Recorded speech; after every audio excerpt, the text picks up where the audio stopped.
La la testing. Oh my gosh, I think. Wait, that's not even the right.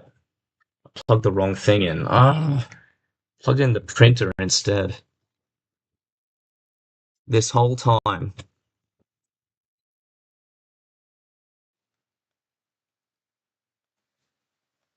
There we go. This whole time I had no audio. I did not even notice that I had the freaking wrong I didn't even have I had the wrong microphone. I didn't plug in my proper microphone, and I also not only was I using the laptop's microphone, but it wasn't even turned on.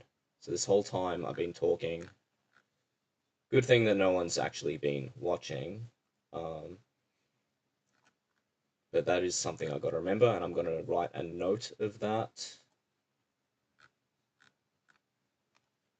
Lessons learned 2. Your microphone wasn't set up for over an entire hour. Make sure you plug your microphone in. I did all of this good setup on the monitors and totally forgot about the microphone. Anyway, I'm going to make a cup of tea. 7 minutes left for the next hourly candle.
Right, I am back.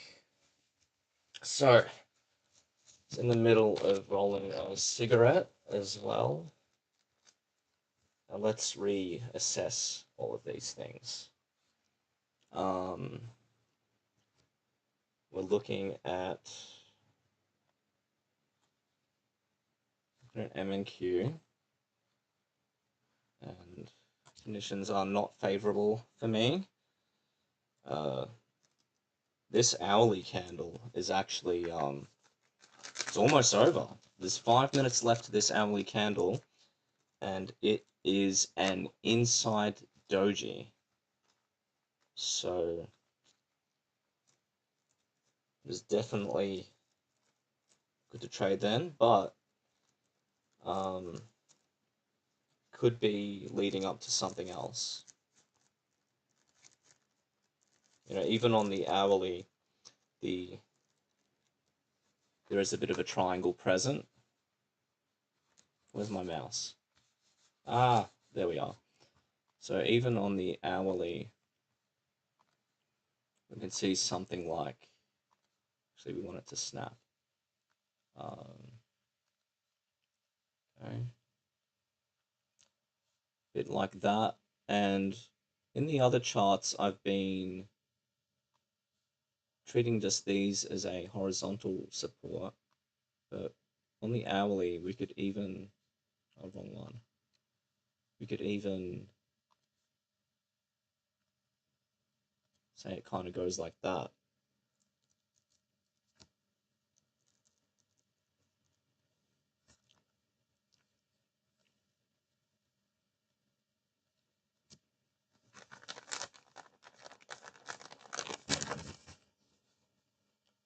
And And therefore, I really don't even need to look at the minute chart for this. So let's just go to gold.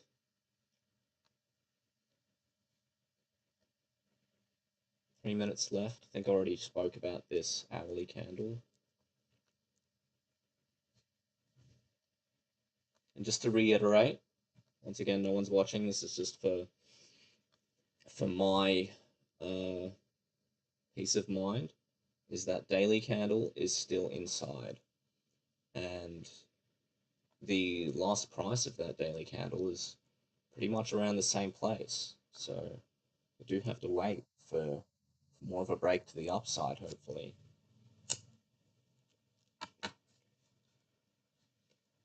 Let's look at the 1 minute.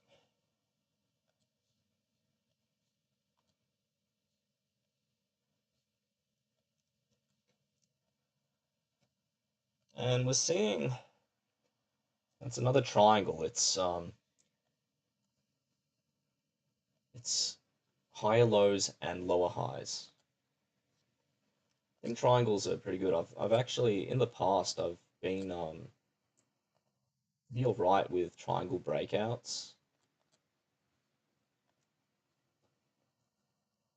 You do have to be careful with triangle breakouts because the triangle can extend, it can widen,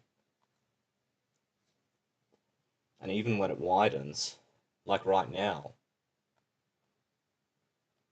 so you have to determine that it's truly not a triangle once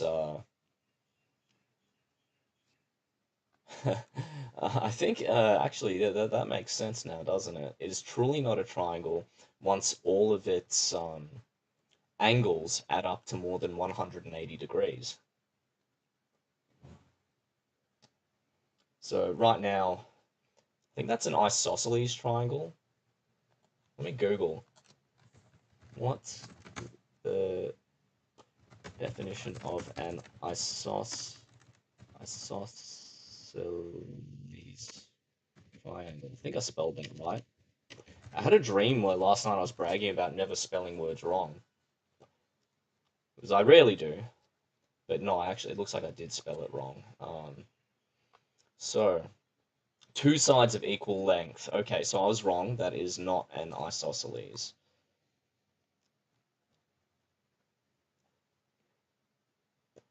But it is becoming less of a triangle.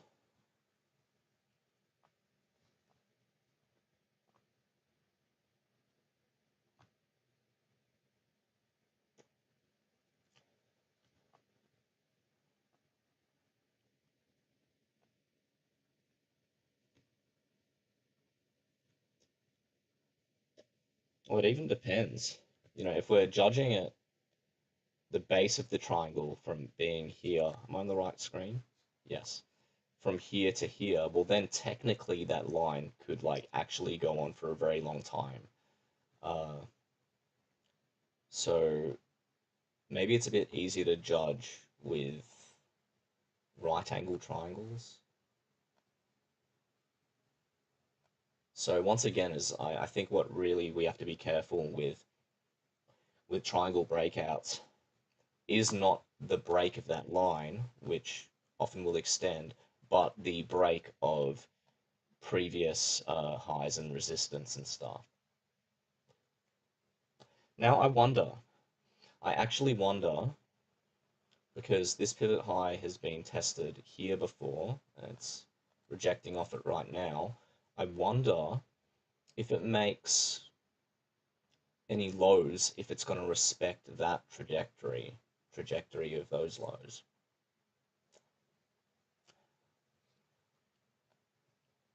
Because that'd be a very interesting phenomenon to watch.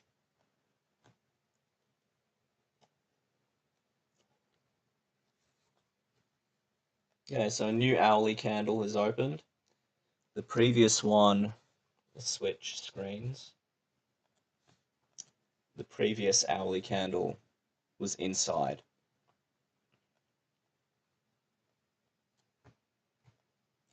So let's write a note there.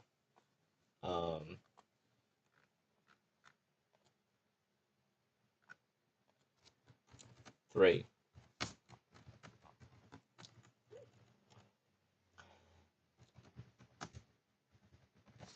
And I keep on writing my notes as your, not my. So, gotta write that. So my microphone wasn't set up for Never Entire. Make sure to plug the microphone in. I've mentioned a lot recently about consolidation, preceding, more explosive and decisive, directional movement. Think of the phrase, the calm before the storm.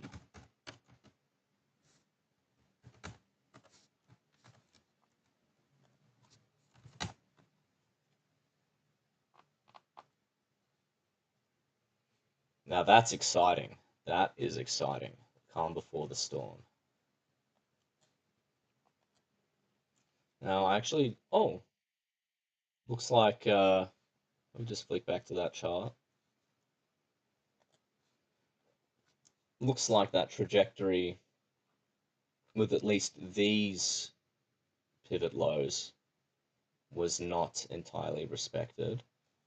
And the triangle is widening now. Like, I highly doubt that price is just going to keep on going all that time within that range. So there's potentially going to be some sort of breakout of the triangle, but it's not going to be a triangle anymore. It's going to be a bloody rectangle. In fact, I might actually just draw that.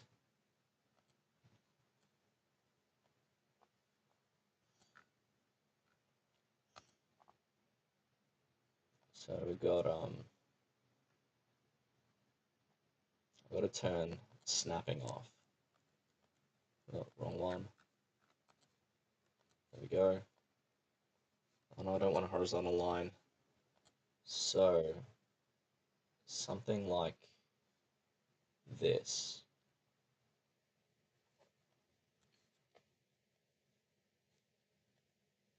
Ah!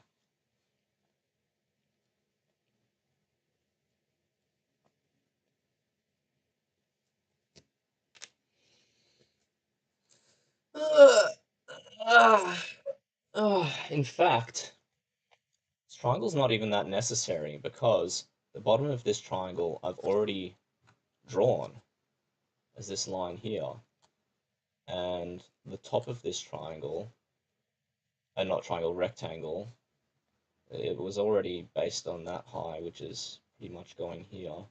So I'm just going to extend that now. There we go.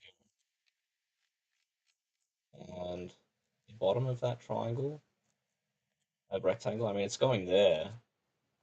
What I could just do is get rid of that line and down to here.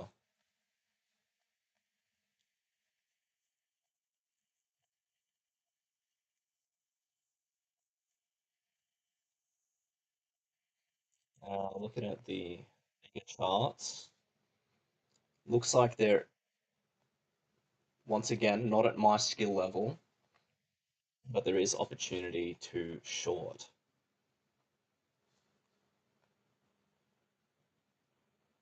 And it's quite interesting to see that the previous hourly candle, although it was pushed up a bit, uh, has actually started to go down. It's very interesting to see how the different time frames, how they act like that in that way. That just like that candle, it's like it was pretty set on just kind of like being that shape. then the new candle opens, and then like some more activity opens. And you see this with like every time frame, is that oftentimes the candle just like stays the same shape, but then the next candle is when it starts moving and changing. Now, once again, even though there's like opportunity for potential shorts, not at my skill level, not at my level of knowledge, um, I'm still much more in favor of bullish moves. I'm waiting for the potential of bullish moves. Let's go back to M&Q. Wait, am I on the right screen? Yes, good.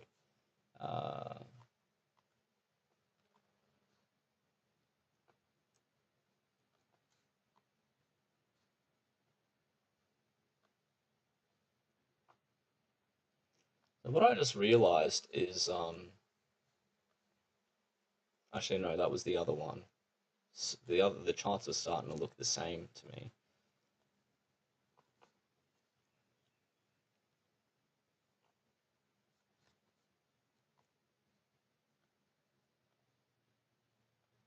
So the new 4 hourly opened, and yeah, I was hoping for that last 4 hourly candle to actually break that resistance, but that didn't happen. The hourly can somewhat change that triangle a bit. Calm before the storm. Think about it, Matt. You've done, you haven't placed any trades in quite a while. You started the day off with a few, and no, I actually don't. I know on the stream it shows my control center down there, but it's actually not present on my screen, so I actually have to put it up. So,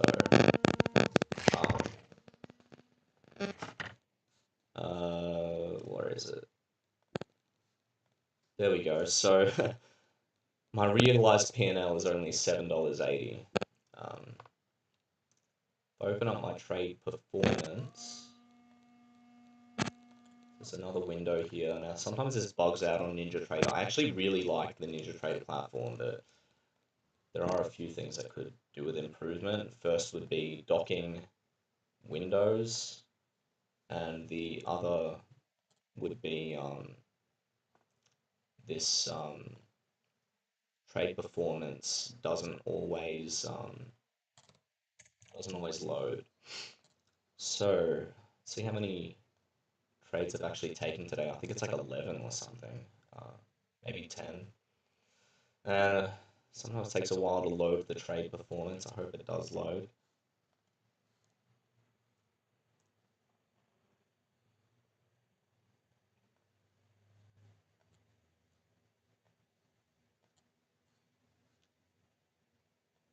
Could just like wait for it.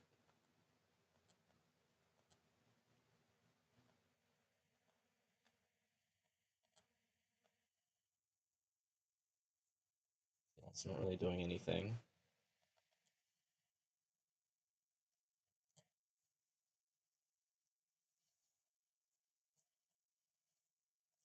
Okay, let's flick to the 1 minute chart here. Seeing a bit of a break that, but once again, it means barely anything. In fact, if we look at a oh, now it's just moved the whole damn thing. Let's look at a rectangle here instead of a triangle.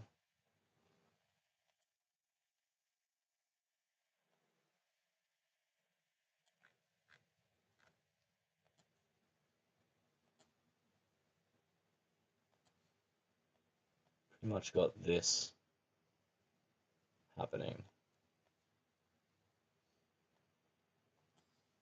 We'll draw the triangle again anyway.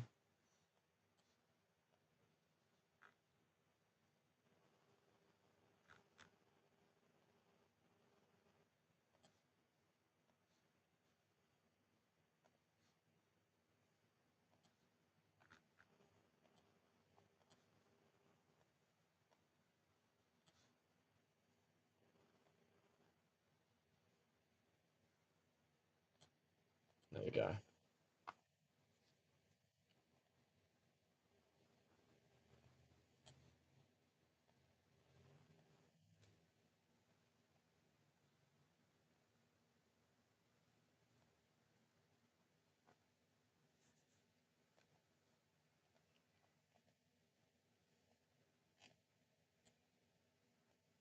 So it's quite a few resistance levels I'd like it to break. First above this rectangle, then this one, and then also that one.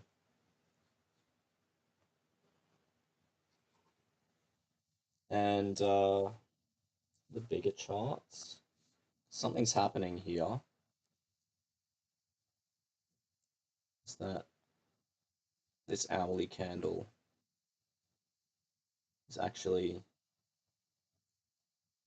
now it's still inside the previous candle's range, which is inside that previous candle's range. So once again, we got a lot more build up of pressure here.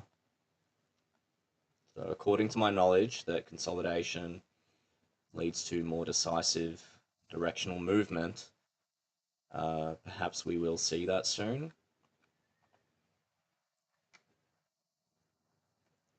And I'm gonna stop treating that like a triangle. Make it a rectangle again.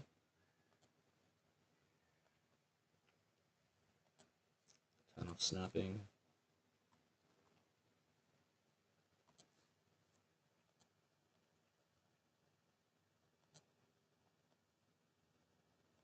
There we go.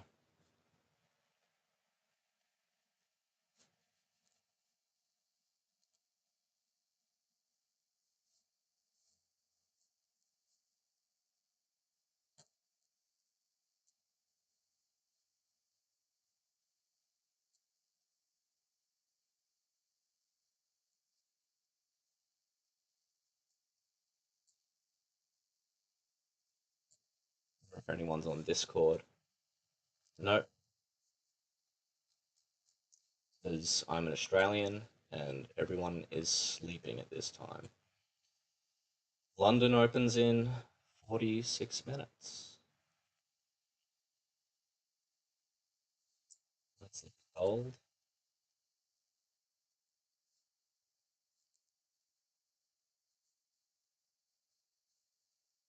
Same old, same old.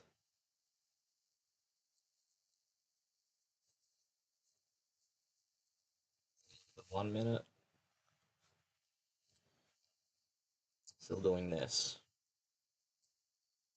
In fact, it looks like there's another rectangle happening here. Snap on. Stop snapping. Wish there was a hotkey for changing that snapping.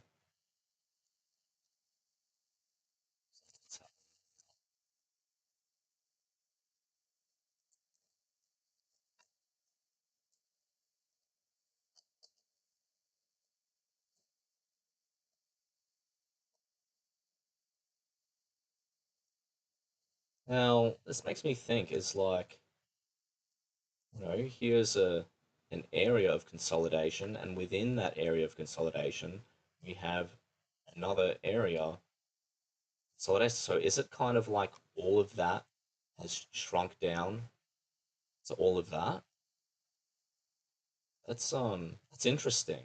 I It does make sense to me actually. It's like the market is saying, um, we are um, we are content with price being from about here to here, and now they're saying no, within that we don't want it to be that low anymore. We want it to be still we're content with that as the high, but now we're more content with that being the low.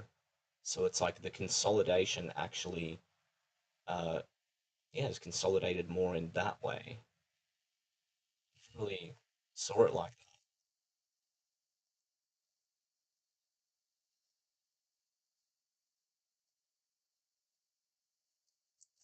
T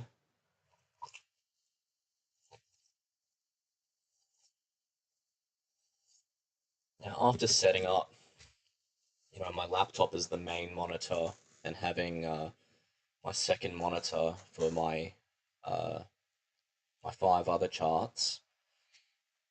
Given that I trade two instruments, MNQ and gold, sometimes MES as well.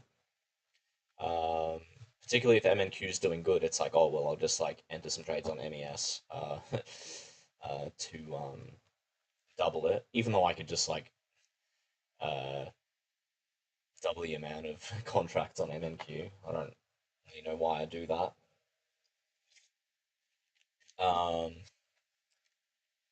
but yeah, like given that I mostly trade these two instruments over two screens, now I finally see why people actually uh, do use many screens for this. 'Cause if I had to look, two screens to look at gold, and then another two screens to MNQ, well, then I wouldn't have to constantly flick between the two. So they're all linked. If I do this, so you can see at the top right corner of all of these charts is a blue dot. So what you can do is like choose a color, and all the ones that are of the same color. If I go to my other screen, we're on gold, and I select MNQ, this happens. It changes all of the other windows to MNQ. So if I had four monitors, then I wouldn't have to make that switch all the time. I could just look at one pair of screens for MNQ and one of gold, and I could look at them both to focus on whatever needs more focus on in that time, but also when waiting, it's like I can just glance at the other one. Because sometimes, in like 5 minutes of looking at one instrument, uh, something has already happened on the last, even if it was seeming kind of inactive.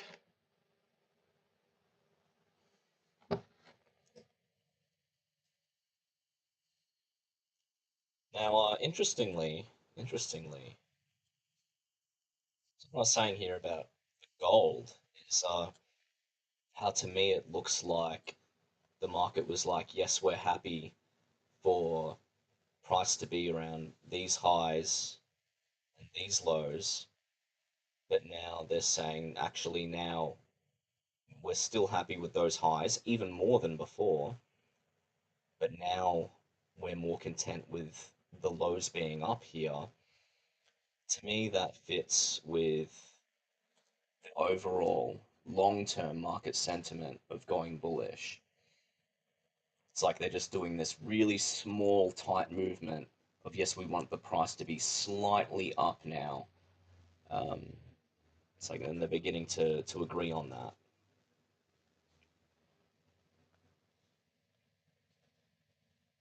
So I'm not just going to look at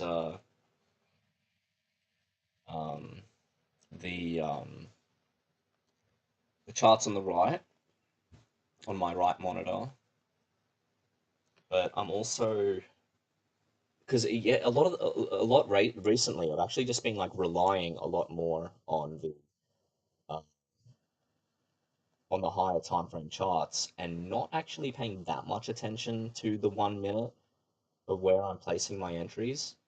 But now I think it's actually important right now to definitely see what's going to happen with this range zone here.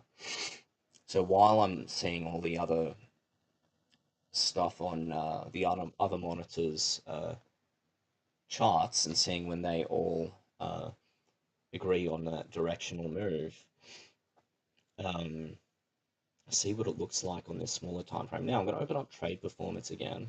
Still hasn't loaded. Far out. Now I do know there's a file that I can change here. Um,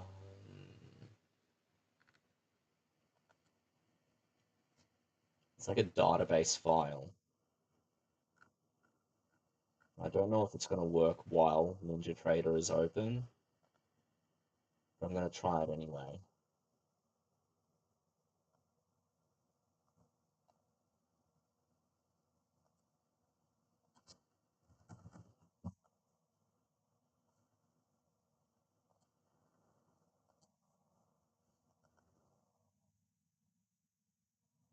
I'm not doing anything, it seems.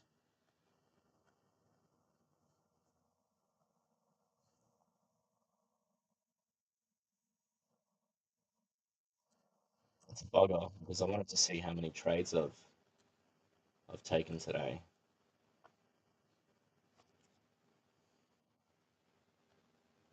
I think uh there's other dials.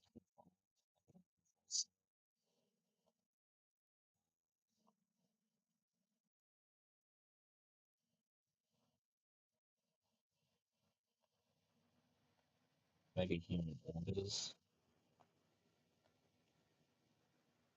And it says all of the orders, like including uh the stops and everything. So it's like you got to navigate through all that stuff. Um,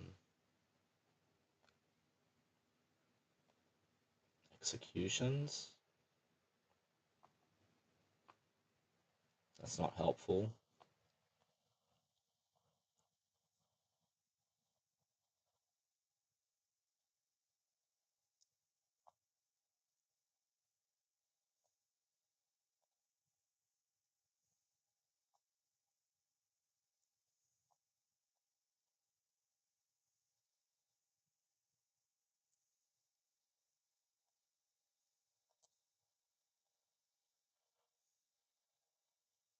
I wonder what pulse is.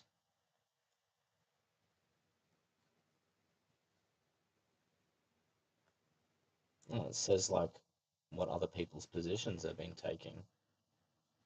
Do that another time.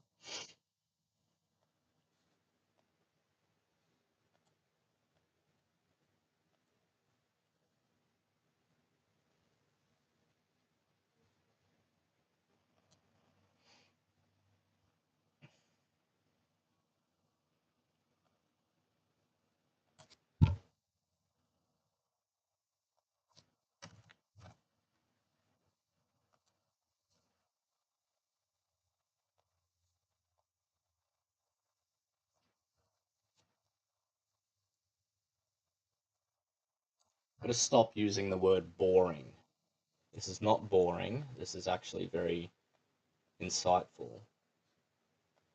If I think of this as boring, like, oh, I don't get to place a trade, I don't get to make money, um, it's not the right way to look at it.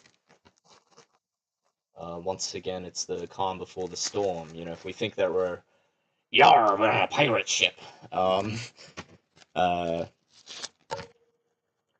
the Buccaneers, if they're thinking like, oh, there's no storm right now, or this is boring, uh, really what they should be doing is like preparing all of their supplies and stuff.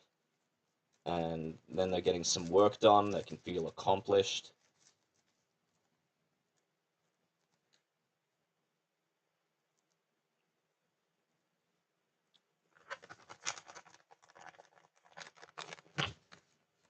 And if I look at the time frames here,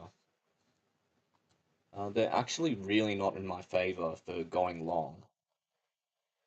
Once again, we got that blasted daily can. I have to remember this. I'm going to make a note here. There's the text. Here we go. Text.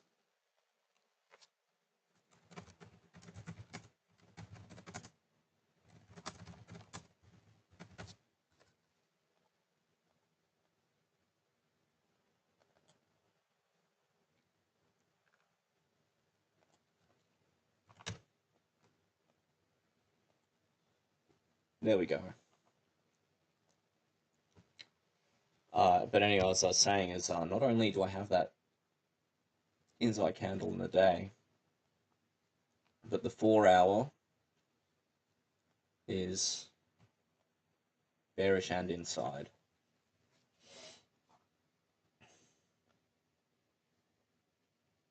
So although this stuff says yes, short opportunity, at the same time it says very tight movement. So maybe I will have to learn to trade ranges. In fact, I'll make a note of that.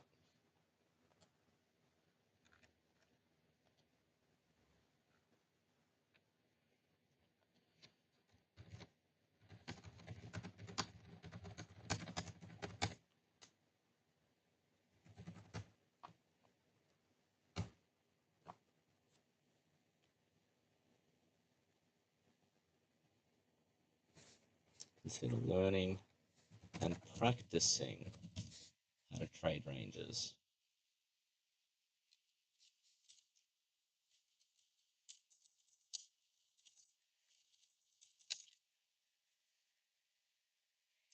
This could potentially.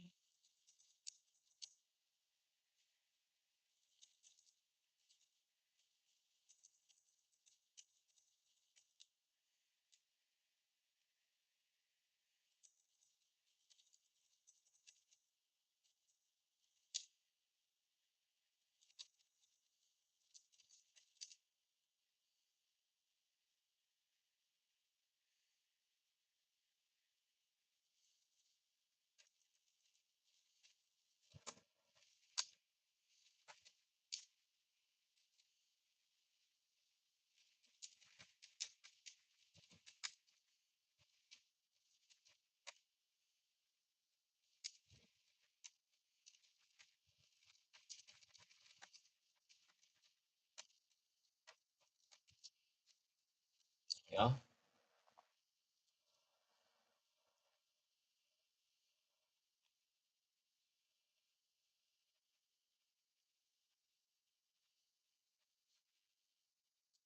Trade performance still not loading.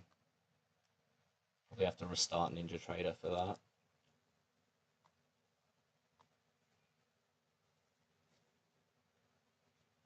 And going back to here, I would possibly even say this rectangle goes down to here now. So it has,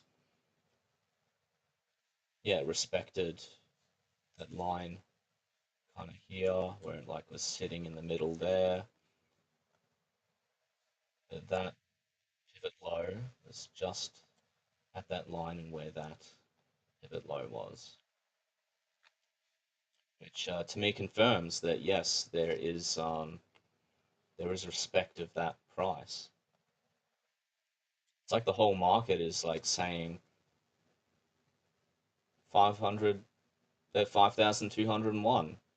That's how much we think gold is worth, or at least these gold contracts. Still don't even know how it all works. Kind of buggered that I'm out of coffee.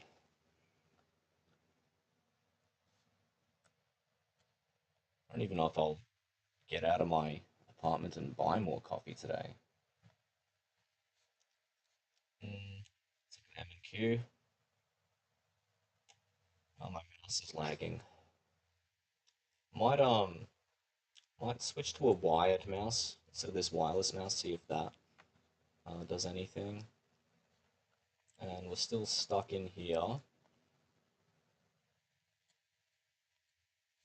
Triangle is still being triangular. Oh, laggy mouse, I hate it.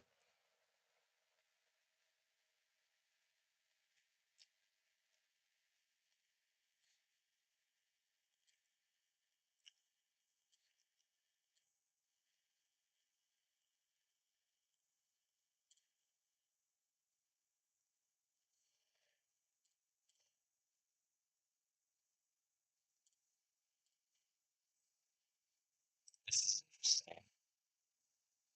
It's very interesting. So it's so freaking tight in there.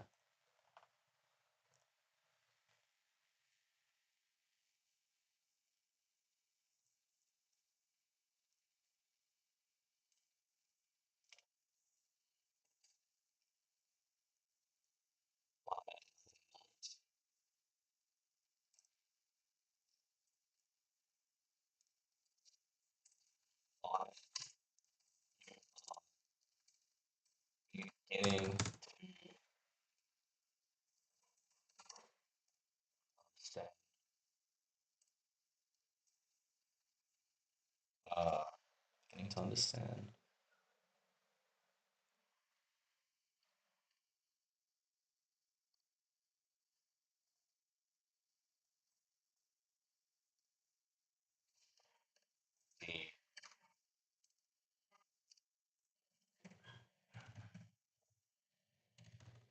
The implications of more long-term market structure. It is apparent that, no, not you are, I am. Stop doing this, you're. I'm not talking to another person, I'm talking to me.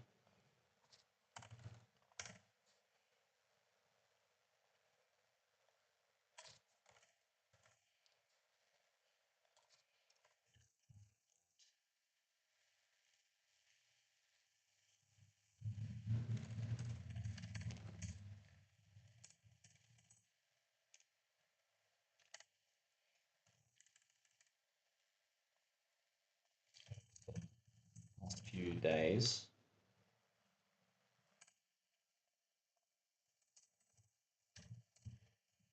I've been in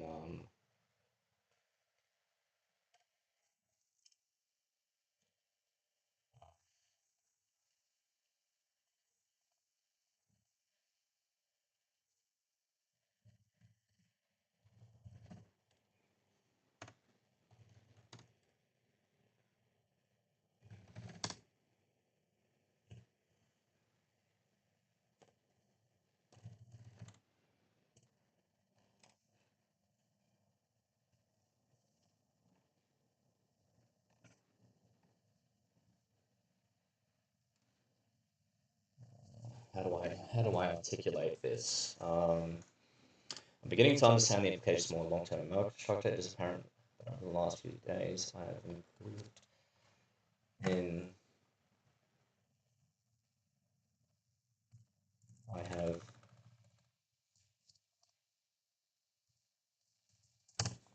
learned I've learned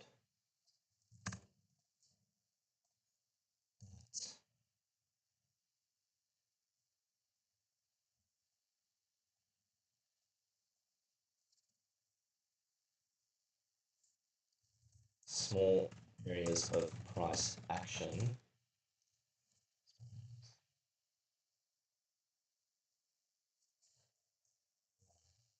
articulate this. It is apparent over the last few days I have learned age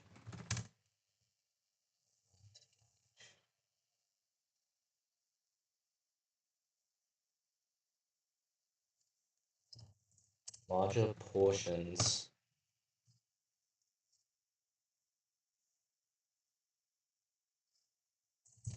of this movement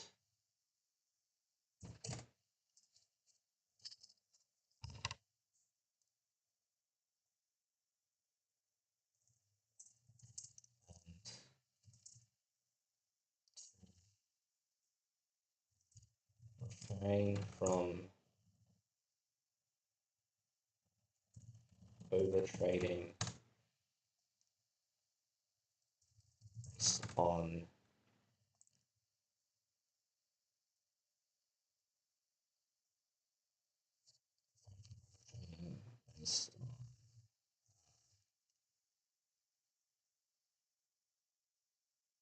impulsively over trading,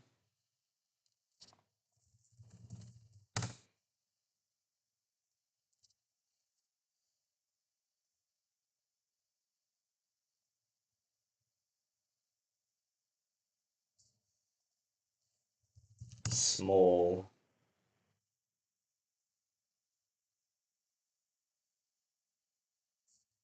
uh,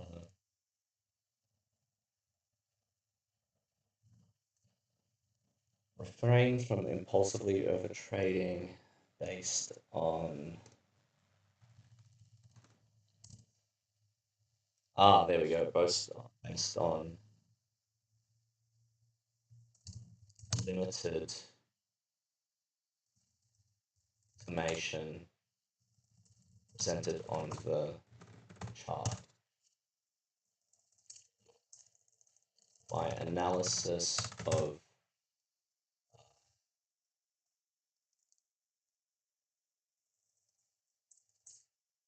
data, I've already used the word portions.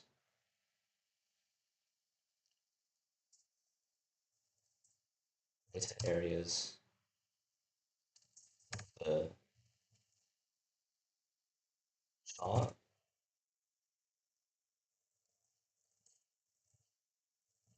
time frames, and they relate to each other is growing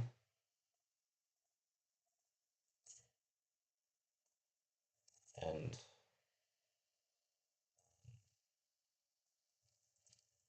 cultivating better and more patient trade execution. 6. I have also learned to adjust my stop loss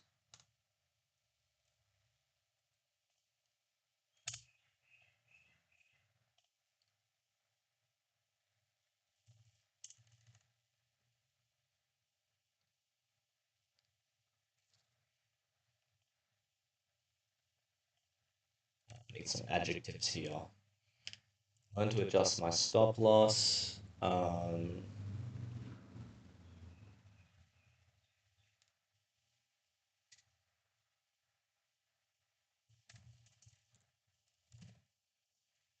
Accordingly, to ensure losses are mitigated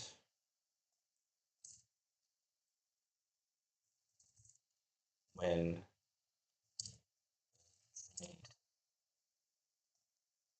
um,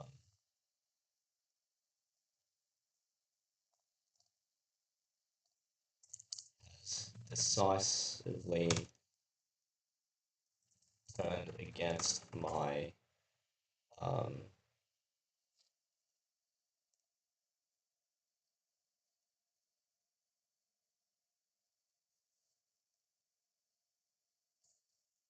plan.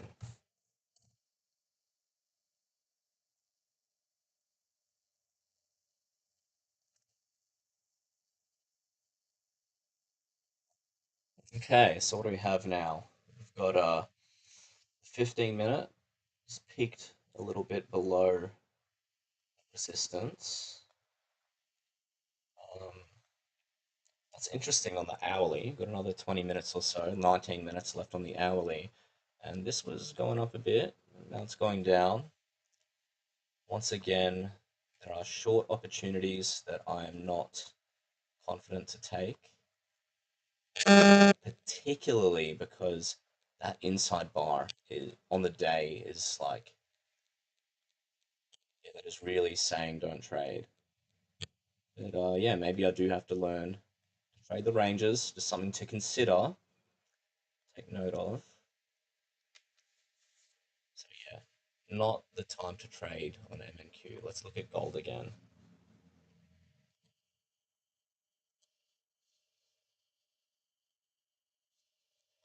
Yep, still not in my favor. An inside bar doesn't move much. I'm just waiting for the bullishness. For how long are we into the 4 hours? Oh, only four. It's only the first hour of the 4 hour still. And London opens in, yeah, just about 18 minutes. Might be wrong there. I think like the Americans that I talked on Discord, they've mentioned that like maybe like I'm an hour ahead or something. Like all the websites I've looked at, they say like, oh yeah, London starts at the equivalent of 7 p.m. in my time, and New York is at midnight.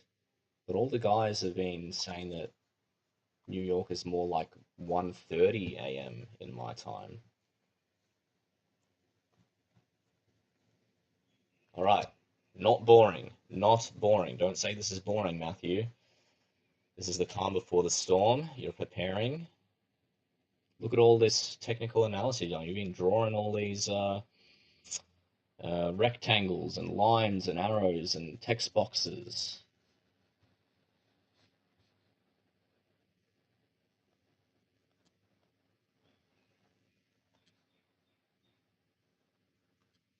This is all stuff that's going to prepare.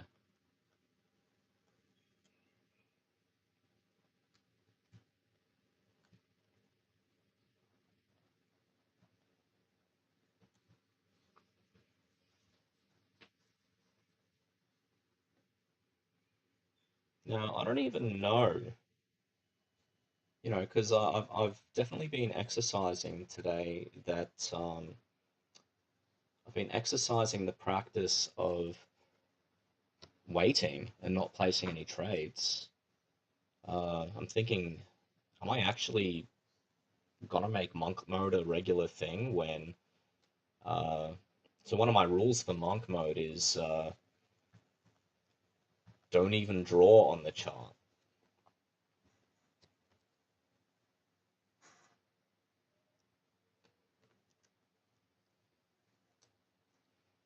And I've kind of pretty much just been doing that where uh, I've been doing the thing of not placing any trades, have been drawing on the charts. I think it still is useful to take some time where I listen to the market, drawing all this stuff. Uh, and I think also I do have a bias at the moment. I have this bias of on gold, for example, I'm waiting for bullish movement.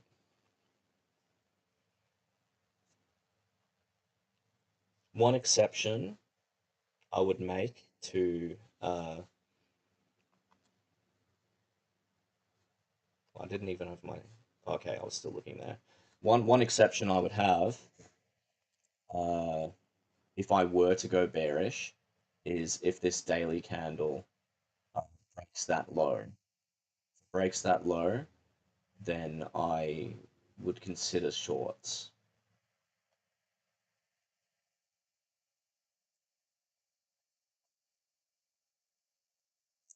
I think I can lock this.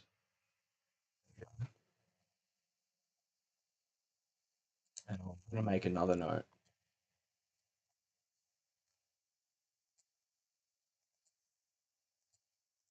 Oh, what's happening here?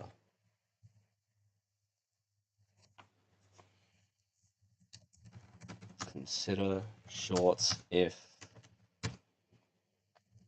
candle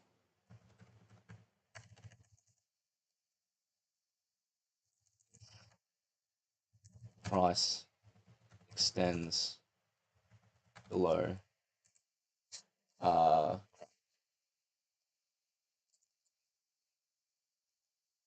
price extends below previous. I was going to say previous candle close, but I remembered actually it's not the close that I want it to go under. It's the low.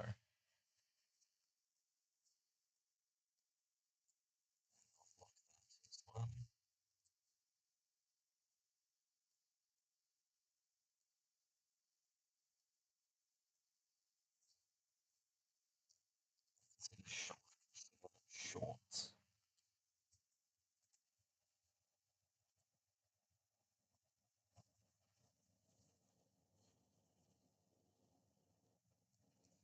No, Matthew, this is not boring. Stop thinking that. It's all very valuable. All very, very valuable.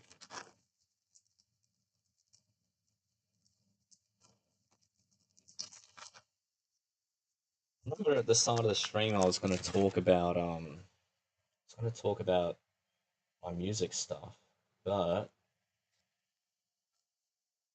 looks like I've had no views at the moment. So why even bother talking about the music stuff? Because who's going to bother once this has finished recording to actually watch over that recording? So don't really need to talk about that stuff right now, other than just for me to, speak my mind. So it helps talking about what I'm doing. And it is important to have a life outside of this. Getting a lot of stuff done musically, and I'm just very pleased with how I'm going. And I think I'm gonna start making a video series on how this notation works.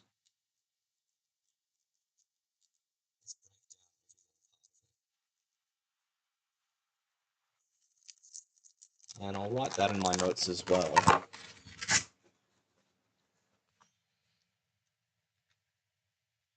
Plan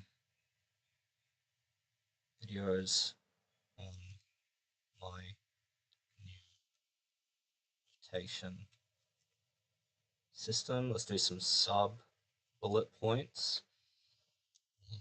Some I think of names for these actually.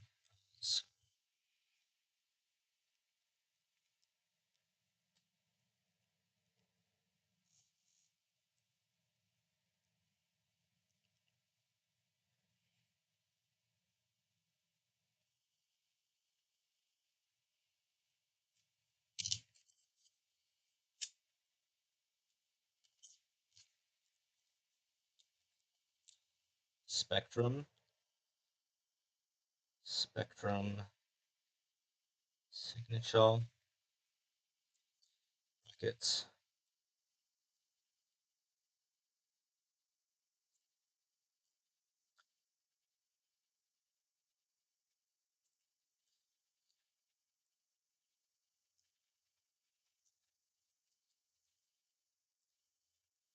clef,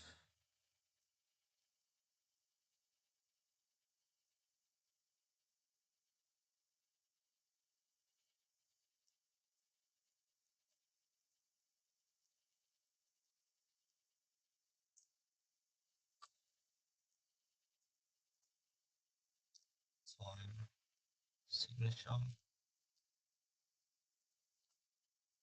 and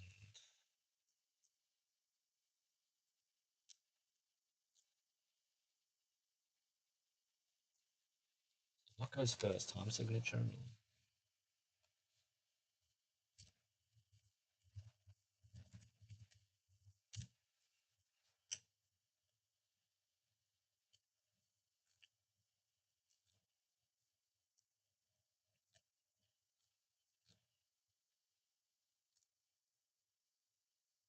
Time signature goes last.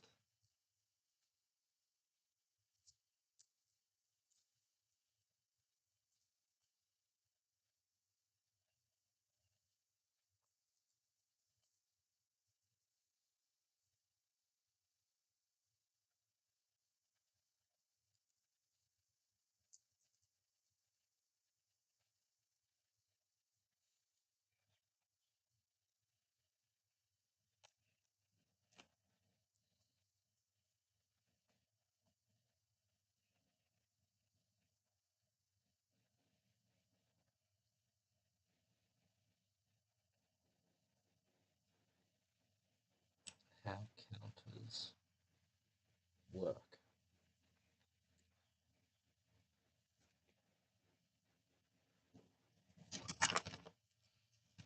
Okay, that's good.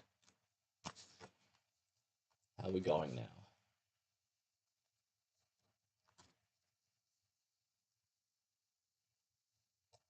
Need another word for instead of boring. How about interesting? Like that's a good thing. Is just say this isn't boring. This is interesting. There's always something gained here. So my previous inclination I have to write that in the description box too, is that sideways markets are not boring, they're interesting.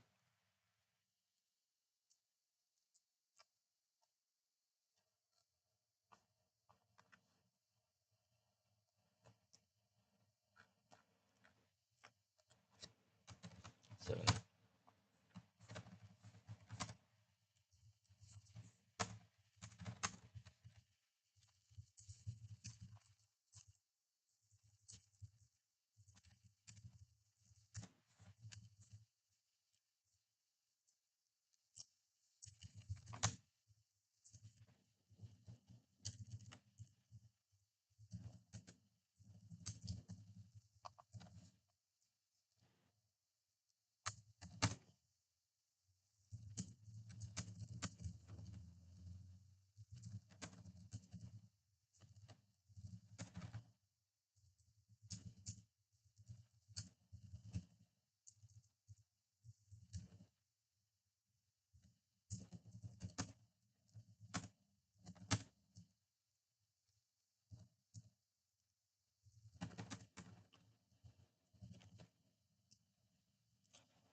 very good point.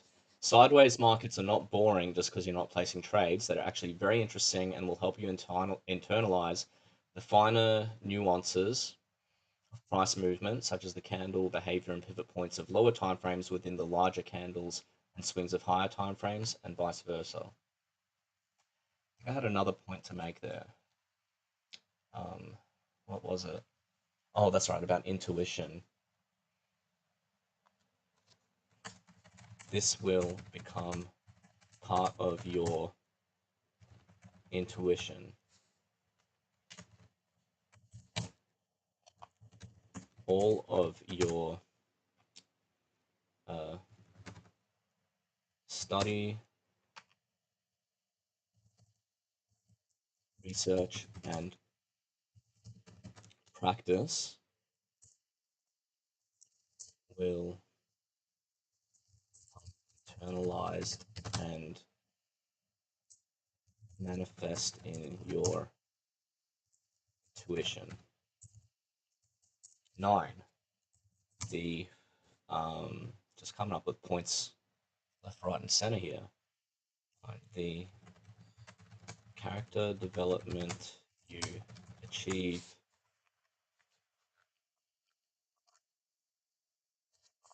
in the process of improving your trading will reflect in your personality and um,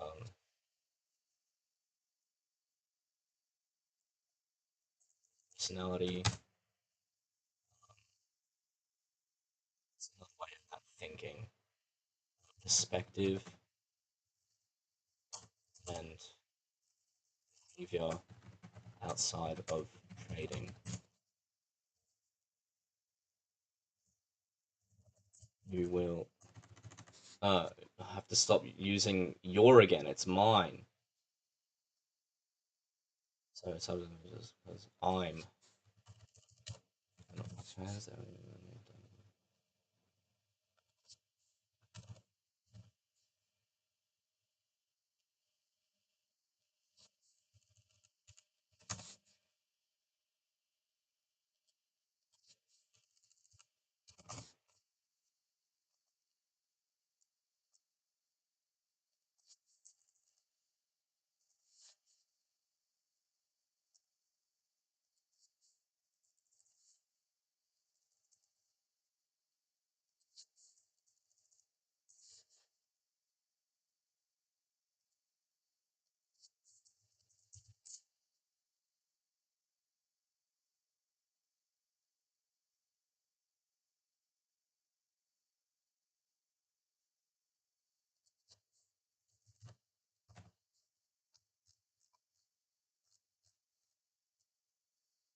There we go.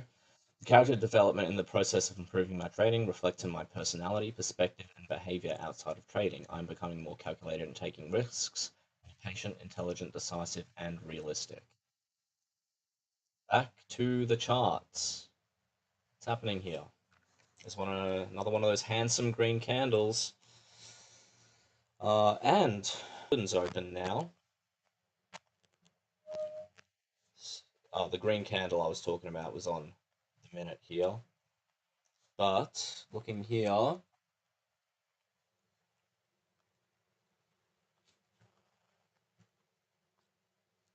4 hourly is still inside. So is the hourly.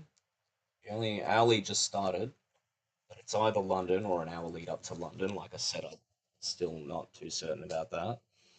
And the 15 is looking a bit more handsome.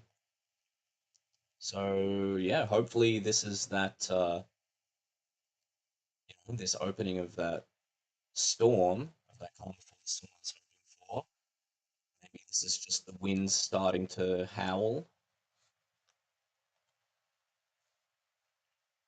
Let's look at oh, something is happening here. Just see this on the 1 minute. Um, this is what the 1 minute looks like. And once again, it's like handsome green candle. You know, I'd like to get in, but that is not according to the wisdom that I have attained. Not only do I have to see it break this rectangle, but even this line. And then that support.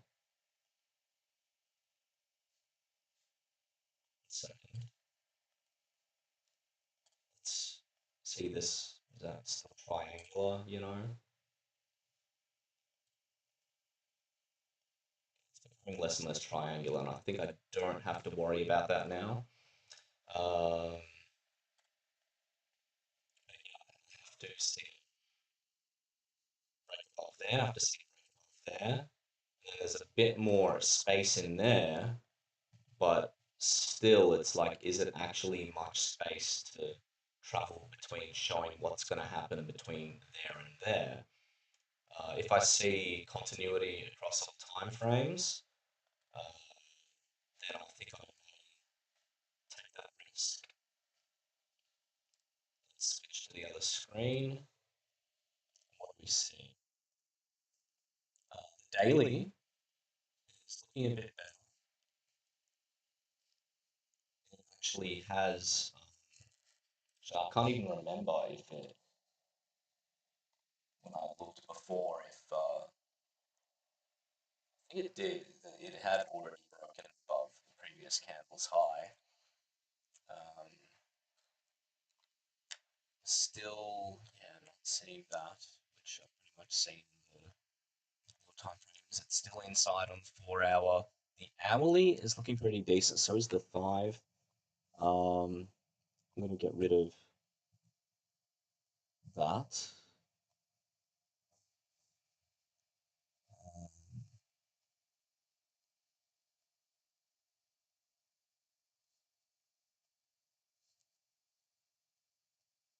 Do I want to go long? If I go long, I'm not really respecting the 4 hour, but it is just the turn. 4 hour, actually, no, the 4 hour opened an hour ago.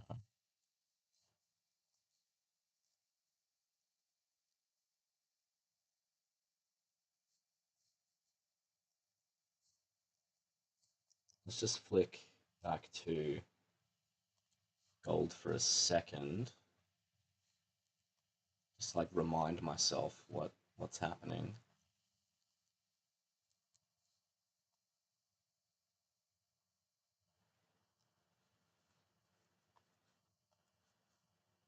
And on the 1 minute, the 1 minute is actually telling me a lot more than I'd allowed myself to read in the past few days. You know, a lot of the trades that I've been taking in the past few days were based just on the higher time frames. And when all the higher time frames lined up, it worked great. But I made compromises, and those compromises turned out to be. I'm using the word failure lightly here because uh,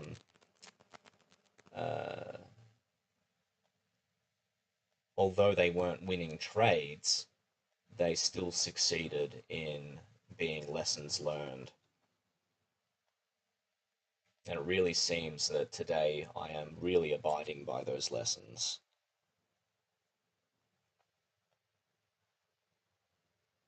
I can't even remember if I've placed a single trade in this entire stream. I've been streaming for almost 2.5 hours now.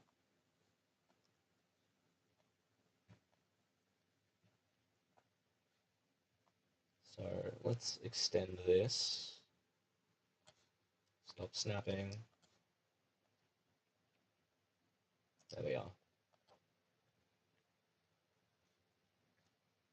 And back to gold. Oh no, we're already on gold.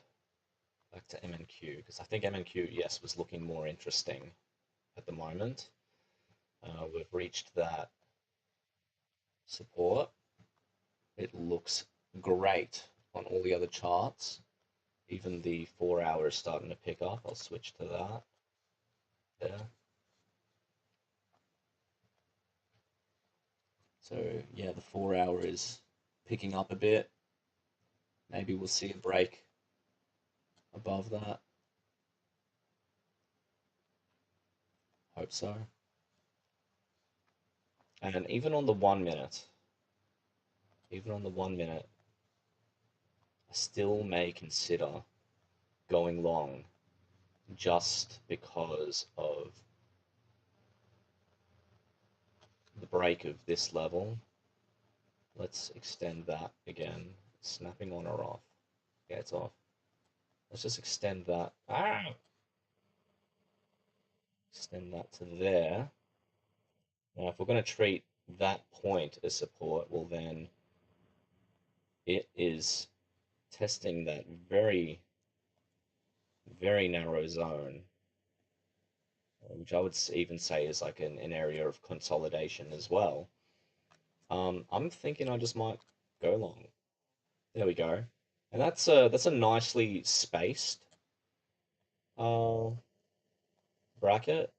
You know, it just goes under that level of support and above that level of resist. Oh, don't move. I hate it when I do that.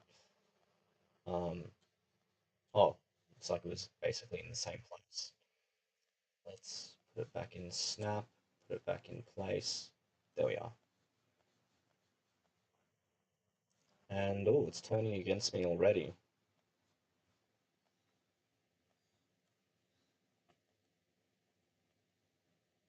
But is that just a pullback? Is that just testing that line? It was a bit hasty. Now I realize, well, you know, the turn of the hour does mean that all of those, you know, the 15-minute chart is going to be synchronized with it. But I think it does go without saying that it was a notable move.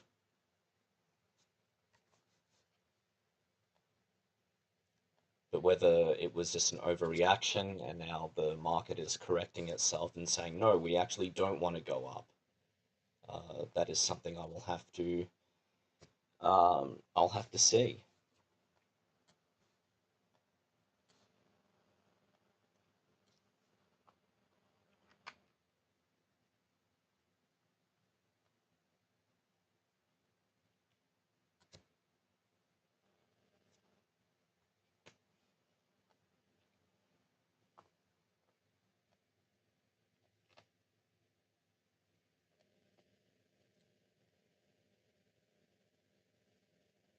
I don't know how good it really does me just looking at the 1 minute chart moving. It's like sometimes, when you're taking a risk, you want to close your eyes, but maybe we'll actually learn more if our eyes are open. Going back to that analogy of sparring, you might be scared against sparring against your opponent and close your eyes, hoping that you don't have to see how scary it is when they throw a jab at you, or when you're trying to hit them, like uh, you're worried, like, oh, if this misses, I don't want to see it.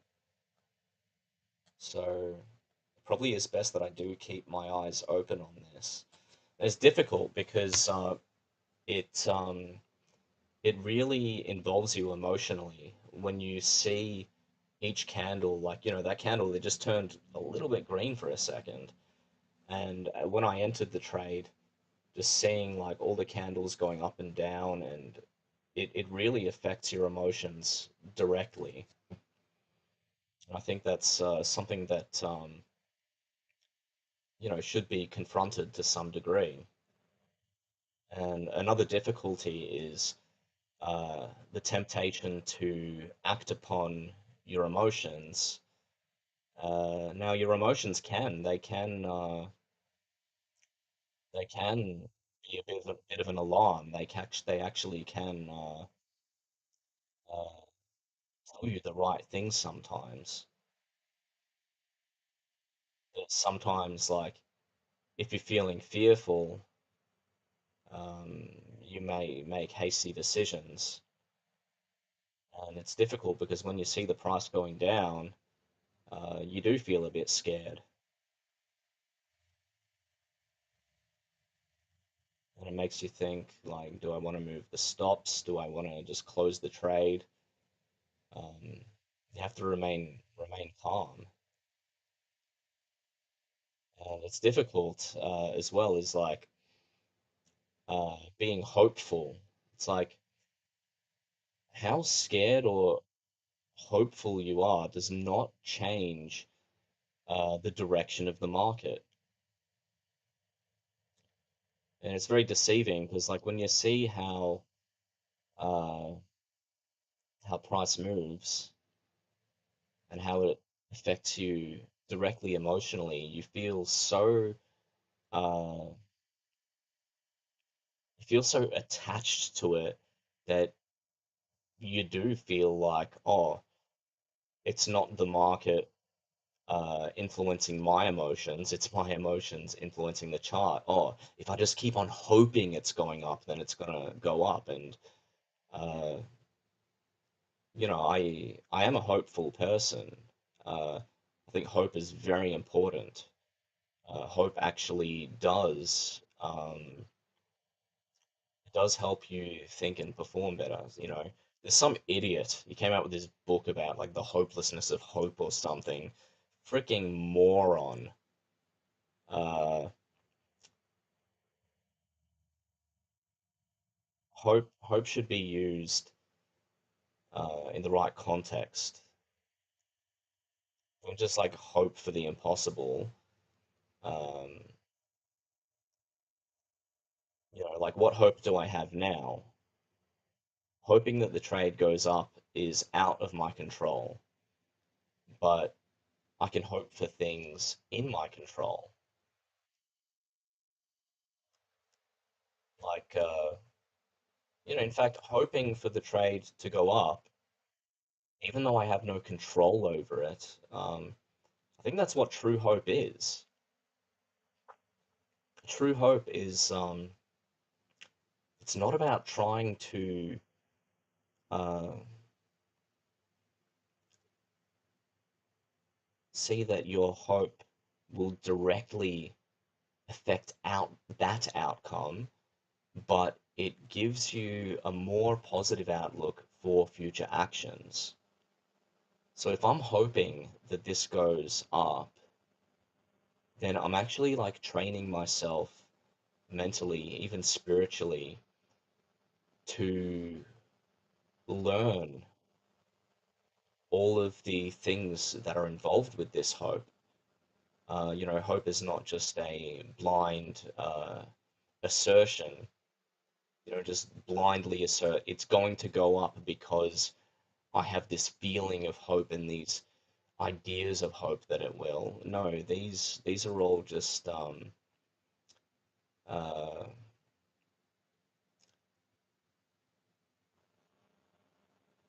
preparations for the future. If I hope that this goes up, then I'm training myself mentally to recognize future opportunities where it is actually more likely to go up.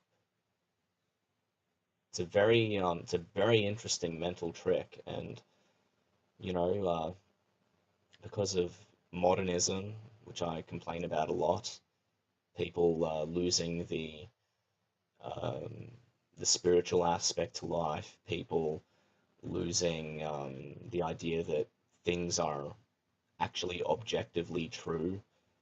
Uh, the idea of hope is lost. People are living very hopelessly, um, and the idea of hope to them, it's a false idea of hope. My uncle, he's trying to harp on and on and on about having hope is useless. And it's like, well, look where that's getting you.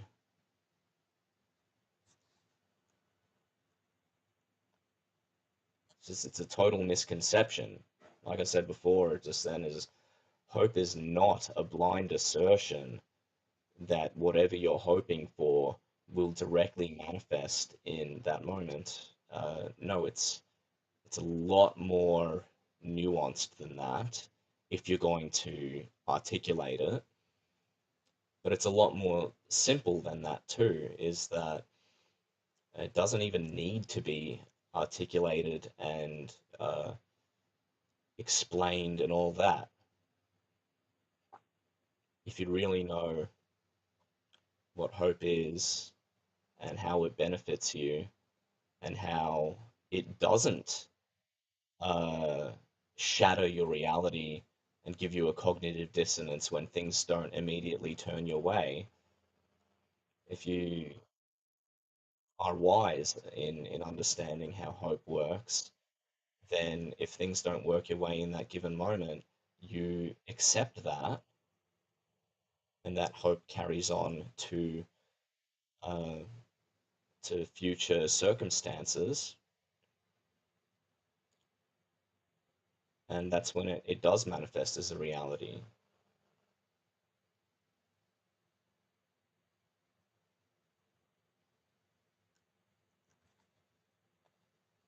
Let's write that as a note. That was very freaking deep.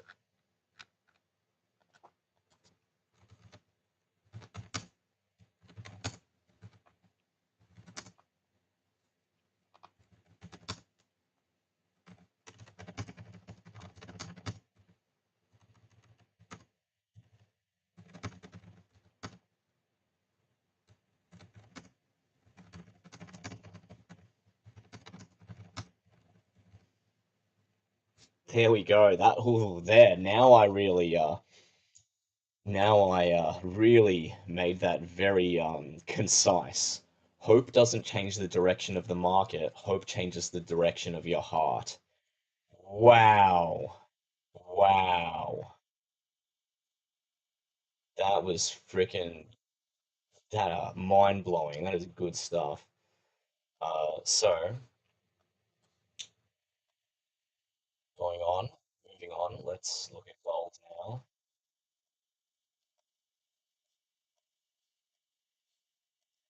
It's looking very interesting here. Let's look at the charts.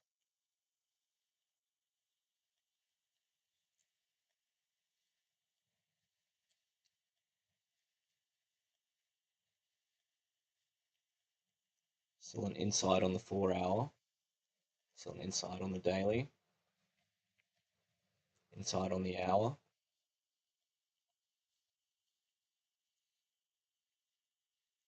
Maybe picking up. Maybe picking up to go long sometime soon. I hope. Hope again. Yeah, hope. Let's keep on hoping. Yeah, hope is awesome. I'm gonna keep hoping. You know, When when I'm in a trade, I am gonna hope it doesn't go down. I am gonna hope it goes up. And I don't have to worry about it actually changing the direction of the market. Man, hope is awesome. See, here I was actually kind of putting myself down because I was going in with that modern interpretation of hope that it's useless because it's not going to determine the direction of the market. But that's not the freaking point of it. I think people get hope and faith confused. They are different. Can I have faith that price will go up? And you can have faith when there is plenty of evidence. Uh, the more evidence you have, the more faith you can have in it. If faith is not blind, that is another stupid thing that people believe. They think faith is freaking ridiculous. I can't believe the stupidity that people are in these days. Just be completely blind to what faith and hope are and all kinds of stuff that just contrary to reality. So yeah, faith is not blind. It can be to a degree, but even when you have, this quote unquote blind faith, it it should be in the context of an observable faith.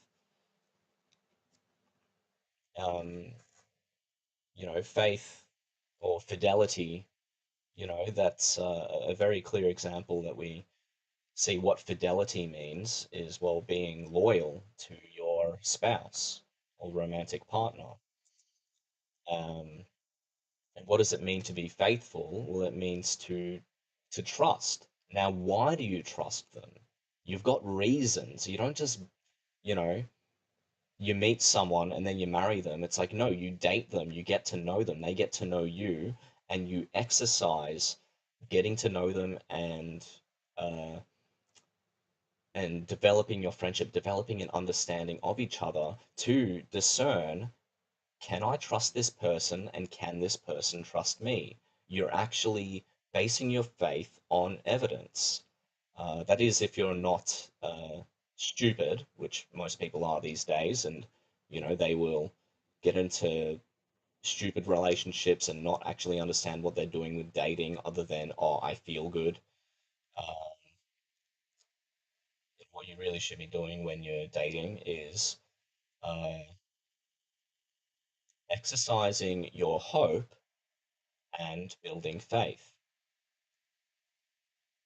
So, same thing applies for the market. Of course, I'm talking about the market. I'm not just going on a random tangent here, but I want to be placing my trades in good faith. That's kind of what I'm doing with all this analysis and patience and not making any big decisions. I'm not rushing the relationship. I'm seeing what does the market have to tell me so I can discern what it needs. And I can't change the market, just like if I'm in a romantic relationship, I can't change my partner, but I can hope that they can change, and I can have faith in them, and I can change not them, but the direction of my heart. And if they truly have faith in me as well, well, then my change will influence them. And that's not my decision, that's theirs if they're open to it. Same thing with the market is I want to be making uh, my decisions in good faith. We're still kind of in the early stages of dating, the market and I. Um, and I am going in with good hope that this is going to work out. Why? I have faith based on evidence that a successful relationship with the market is possible.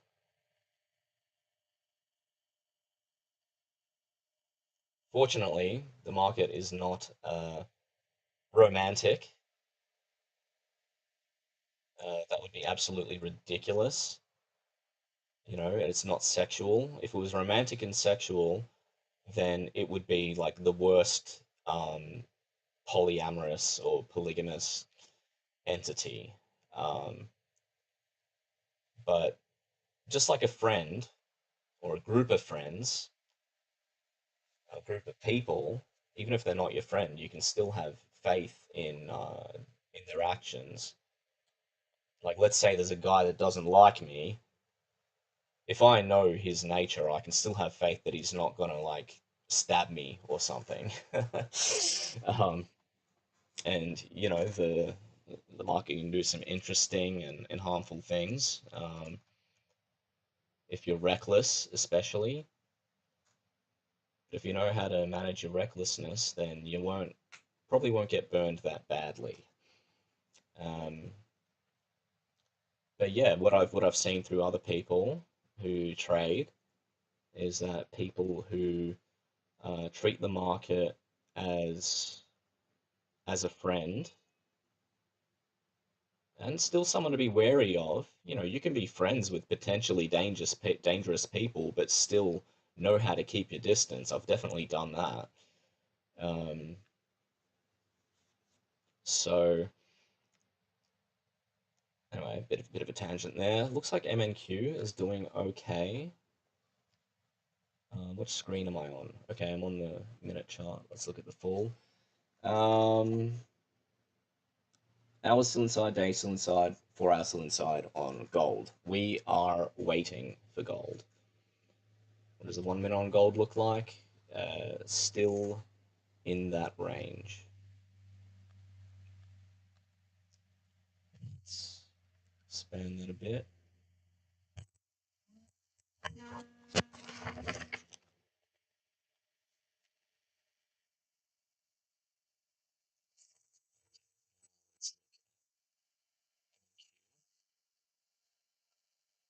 It's looking okay. That is actually looking quite okay. That is definitely a higher high and a higher low. So kind of testing that resistance line I drew earlier.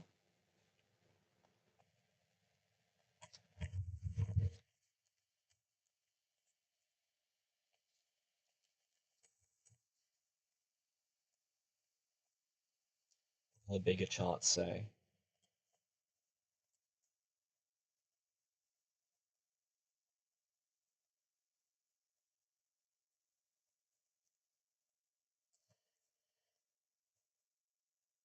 It's actually trading inside on the 4 hour here.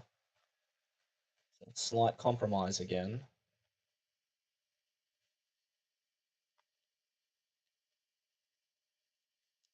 Hope it does. I really, really, really do hope that it breaks that on the 4 hour. And um, I think a good thing is like all of these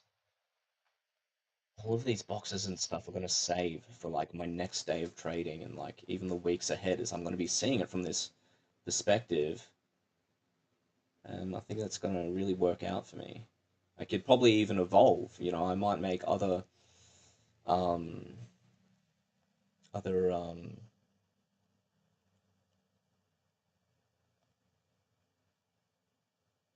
observations about price movement within there, especially with the pre-market analysis that I really should have done. Told myself I was going to do, and then I didn't do it today. And at least I did do some analysis. That's my mouse going slow again.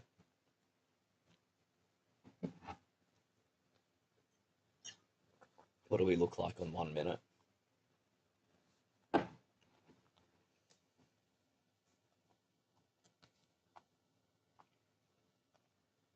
Let's see if I can write a note about faith.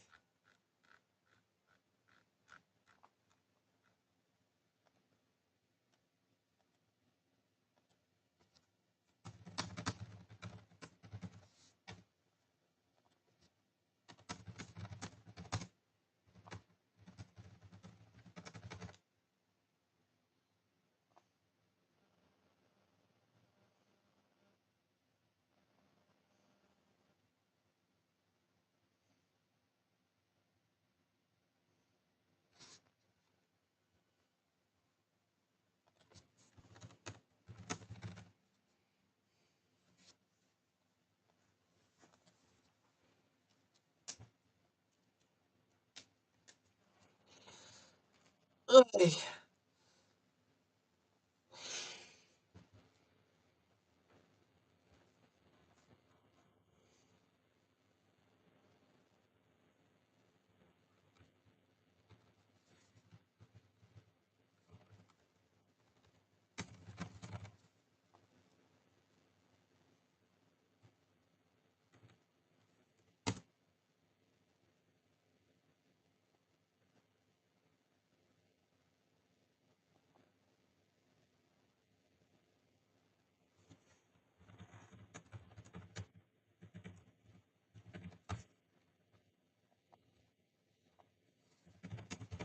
It's rewording that. Hope doesn't change the direction of the market, let alone the world around you. Hope changes the direction of the heart so you can grow and behave in better faith. Note about faith.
Using that you again, that should be me.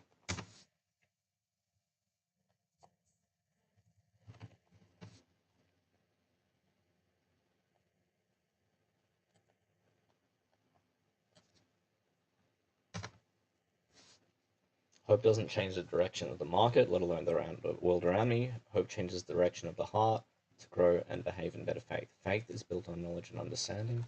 By being a hopeful trader,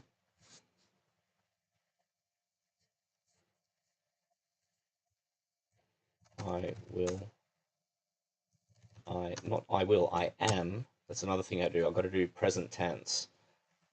I'm growing in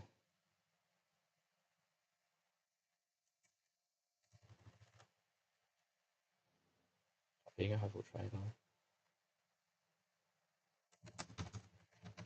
I'm growing in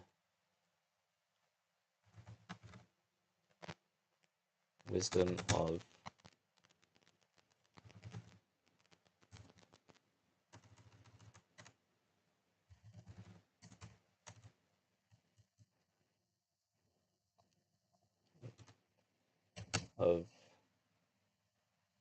both the market's behavior and my own. Haha. Hopeful trader. This leads me to faith in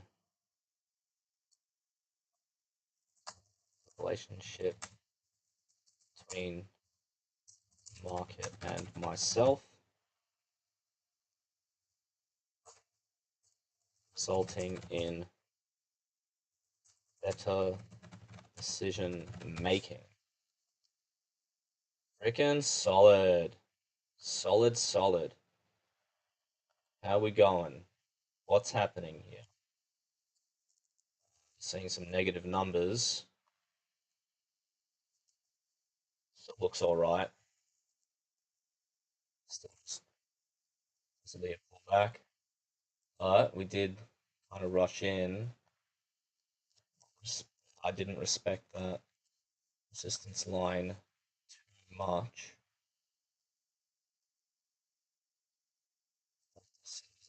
Zone that I take into account.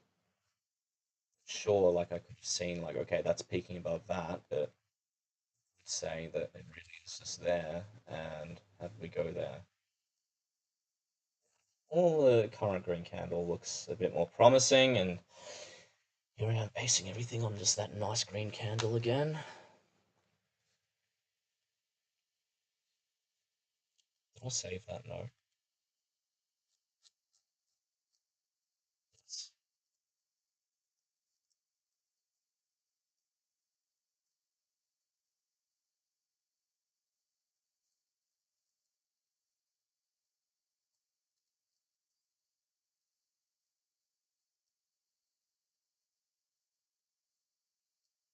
What does gold look like? Oh, it's interesting. Let's look at the bigger charts. Looking pretty good actually. 4 hour is doji as very freaking doji here.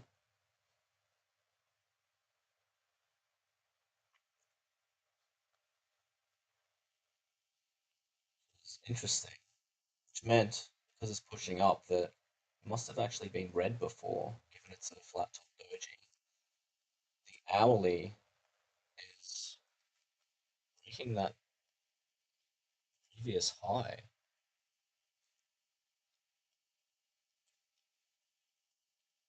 I'm really considering going long.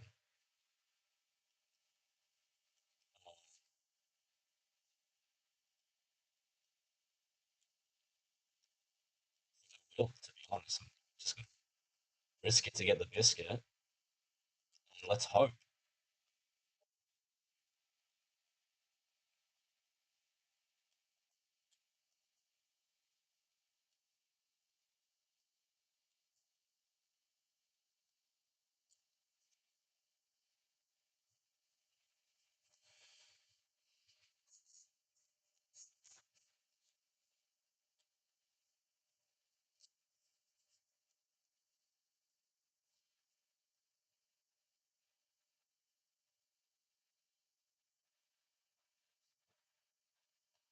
It's been okay.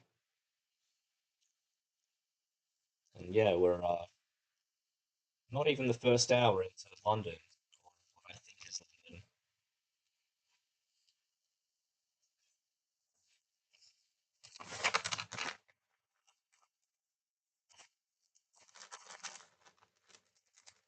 Oh, I saw both numbers green for a second.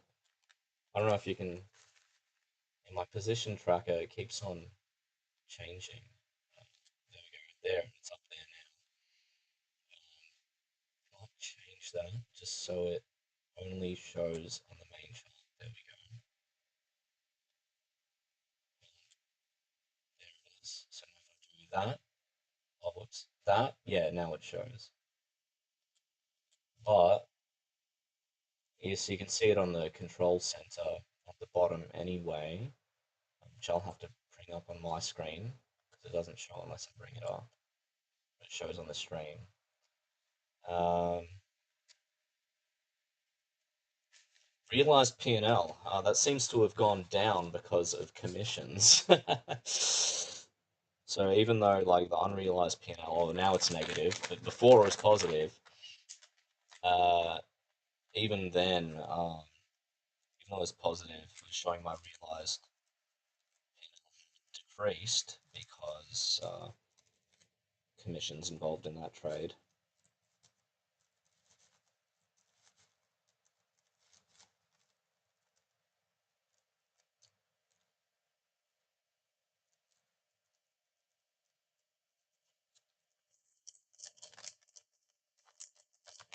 And I've got to think, it's like how I really have not been placing many trades at all. Is I really would have learned a lot of things, not just these notes that I've taken, but things about just looking at the chart is it's all a part of internalizing um, price action, market structure.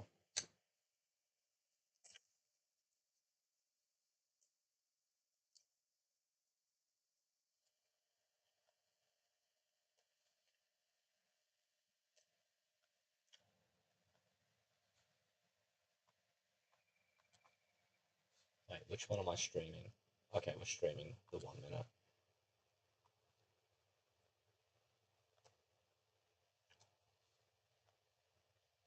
Okay, so we've got a new higher low, but we've got a lower high,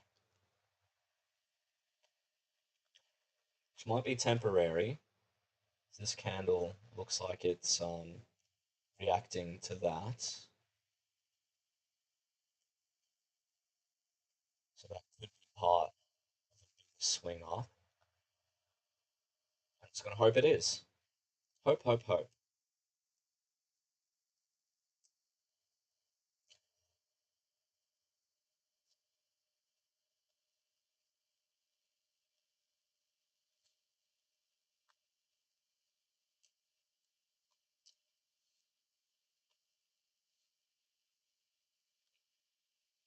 Even here, we see higher high, higher low, higher high, higher low. Still are quite a few factors against me, like all those inside bars on the higher time frames.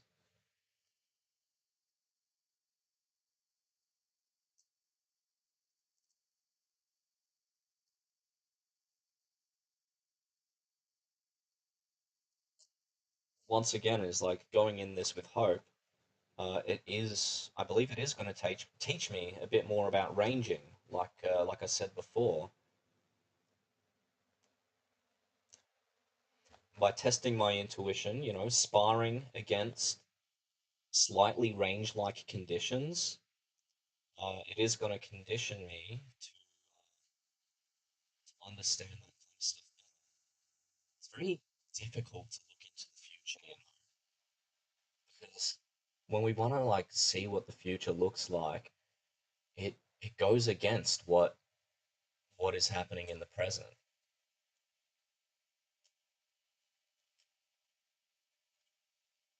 So it seems. If you want to imagine yourself, let's say you're down in the dumps, a lot of people get that these days, depression and stuff, and I suffer that, suffer depressive episodes. Um,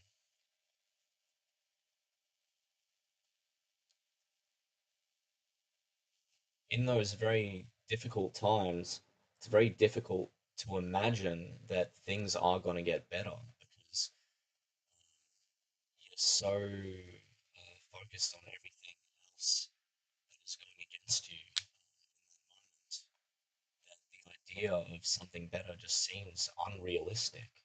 Because in that moment, it is unrealistic in that moment. It's not reality yet.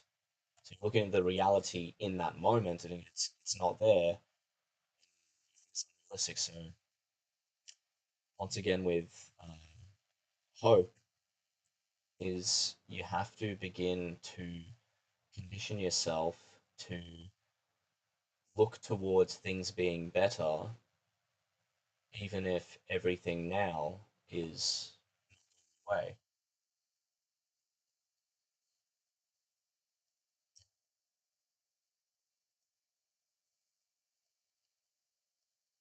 It's like we've begun to swing up again,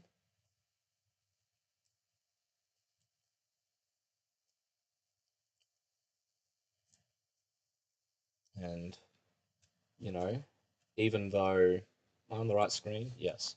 Um, even though that high is lower than that one, that low is still higher than that one, and this is already beating that high. So I wouldn't say, here's the problem: is I've uh, brushed over little details like that, saying they're insignificant, and that's not true.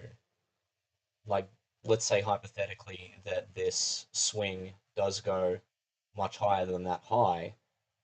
It doesn't mean that we don't count that as a high. Even if the swing is high, it's like, okay, that high is higher than might look at the trend as that. The truth is that that is still a reality, that is still part of price action. it's not a part of the major trend, but like, let's look here. The market doesn't just go like this. In between that, it can look actually something more like this.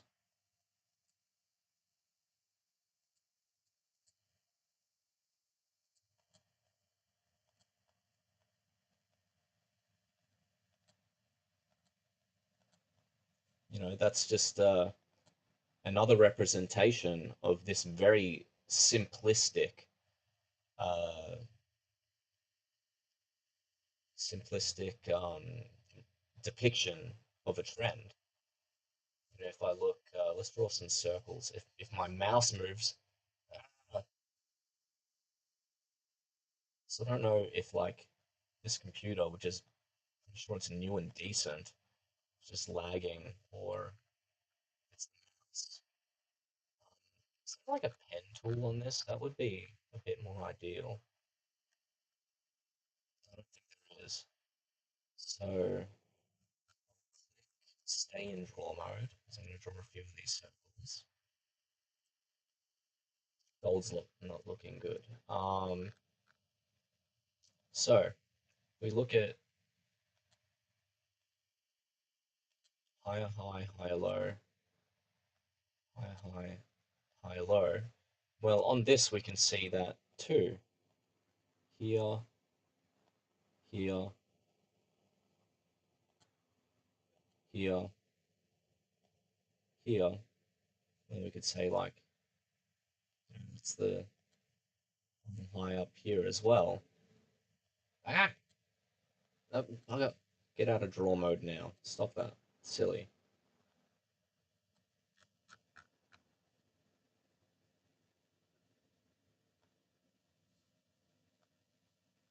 So yeah, that's it's a lot more detailed than that kind of thing. So let's delete all this stuff.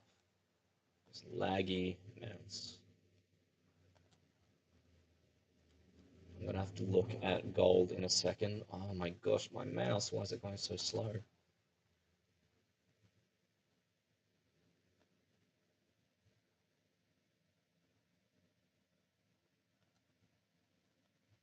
I'm gonna plug in a wired mouse and see if that's the problem, because if that's the problem, then that would save me a lot of worries that it's just my computer that needs something fixed. And I hope I didn't throw out that. Okay, I do. I've got two mouses here that can be plugged in. So I'm going to give those a go. Got one of those classic Microsoft mouses, but I've also got this one from Officeworks. And oh gee, I don't have anywhere else to plug it into. No more USB ports except for sound. Hope that doesn't ruin the audio of the stream. I realized I could have just used the trackpad to test it. Okay, it looks like the audio capture is still fine. The mouse seems to be pretty smooth now. That might have just been it. Because I did get the cheapest wireless mouse there was.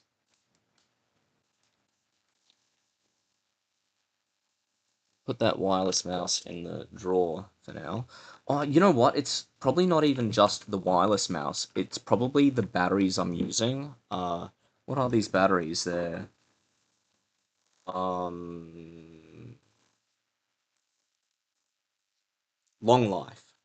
Now, maybe long life is not what it needs. Maybe it needs heavy duty. So I'll try and get some more batteries for that. Maybe that'll fix it up. MNQ's looking okay. Still testing that resistance. Let's see what gold is like. So I like the feel of this mouse better too. It's It's a better shape, and the clicking is like nice and clicky. It's a lot faster than the other one, actually. Just way smoother. The only downside is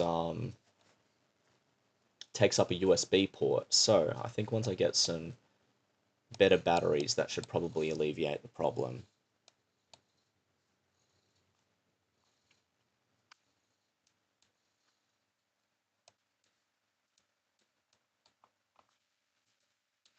Now that I'm in a trade,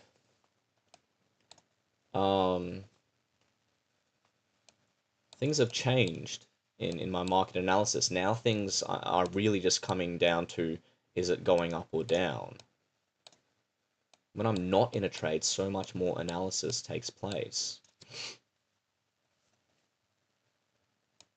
Once again, there's that freaking emotional aspect. I'm seeing it go down. I'm like, oh, I don't like that. And you know what? It peaking above here was not that great. I can't even remember. What were the conditions on the higher time frames? Ugh, the conditions are crap. It's like, no, there was still three inside bars. The daily 4 hour and the hourly were all inside, but what the hell was I doing? I think I should get out of this trade, to be honest. I'm actually going to close this trade. That was very silly of me, and I will improve on that.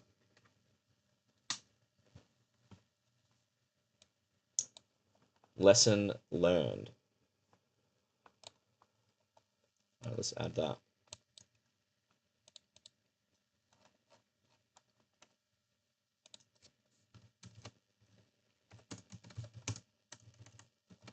I traded with 3 inside bars on consecutive time frames. Daily, 4 hour, and 1 hour on GC. That was stupid. Stop doing that, lol. This mouse is way better. What does my P&L look like now? Negative 68. Well, at least I'm placing less trades instead of just going in and out all the time. Once again, it's like, oh, it's not time to go short just because that's a nice swing from there to there. It's not time to go short. So who knows what's going to happen with support zone? What's NQ look like? Is it easy? Still looks like it's a bit cheeky here. It's actually broadening here. Have a look at this. That is interesting. Oh my gosh, this mouse is so much better.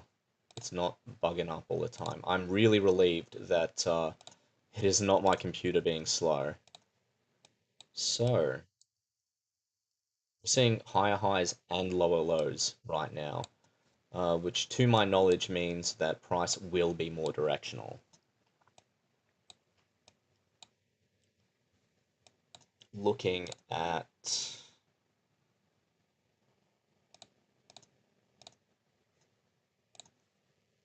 this, what do we see?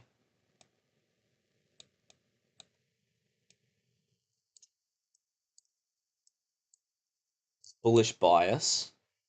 Once again, so we've got this long term moving up like that. Most candles are green and all that.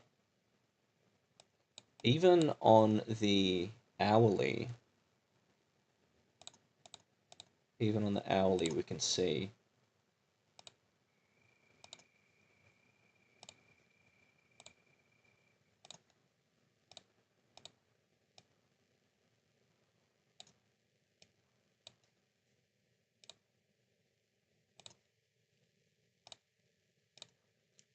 higher highs and lower lows.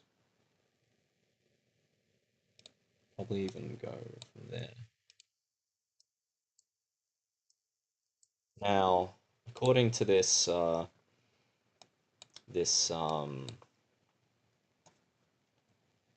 trading strategy, the strat that I know of, and I've never had it work for me. Apparently, this is what the market is. I say it's supposed to do. This is just what it does. Apparently, is in what they would call a broadening formation. It is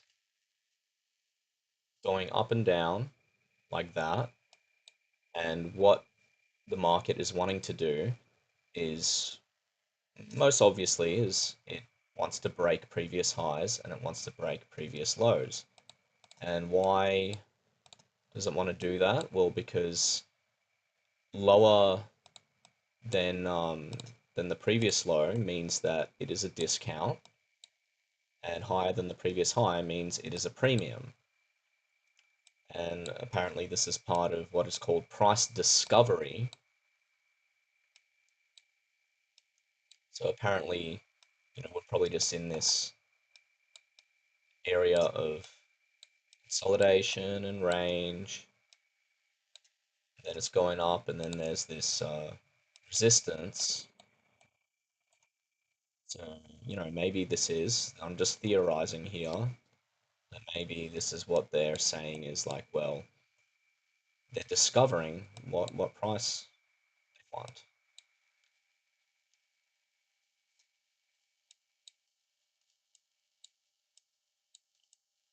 Interesting thing is like, even if my theories are wrong, uh, if they make money, then that's all that matters.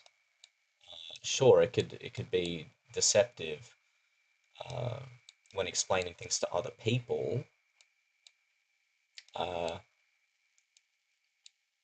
if it makes sense to me, and I'm just thinking about it in poetic terms, like let's say that isn't a price discovery. Let's say it's actually the market doing something else. It's not doing a price discovery, whatever that is. Um, but in my mind, that's what it means. And if it works, it's like, well, oh, that's how I relate to that pattern.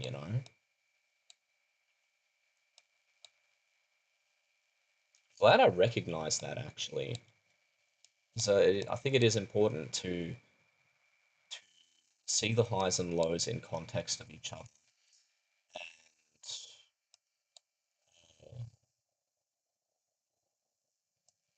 There are differences in ranges. There are broadening and narrowing ranges, even those that are somewhat parallel, just traditional horizontal support resistance.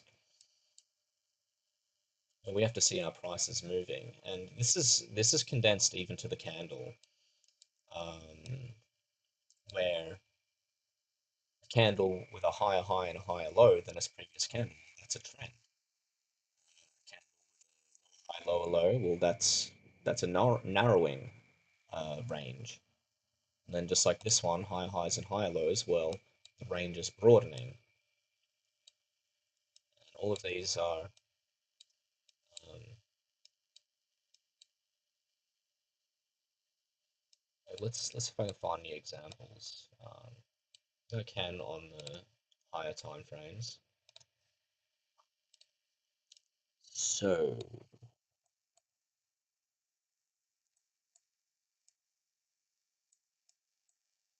what's been on the other chart? Let's go back to gold.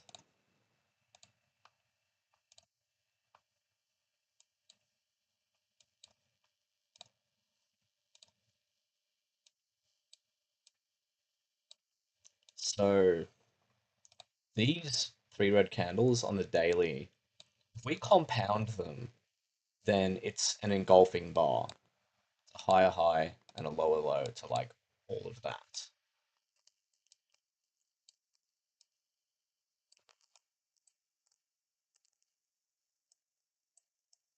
Now, I thought that was an engulfing bar in total, but I actually thought wrong. I thought I saw since no, it's not that one either.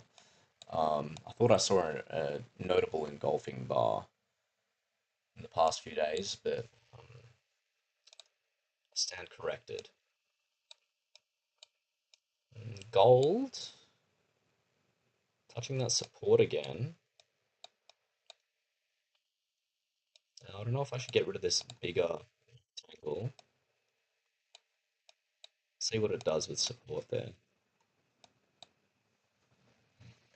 Let's see how that broadening formation on M&Q looks as well.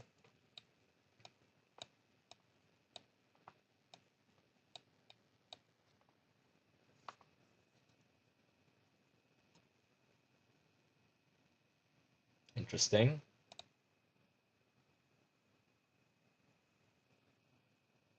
Yeah, very interesting.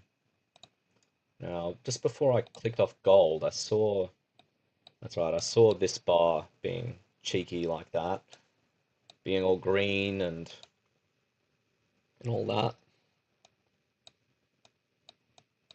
We're actually in a new hour as well. Oh, wrong screen. So yeah, that's what I was saying. Is this recent candle 1 minute on gold? I saw it peak up and be all green and bouncing off support and stuff. But anyway, back to here. It's a new hour.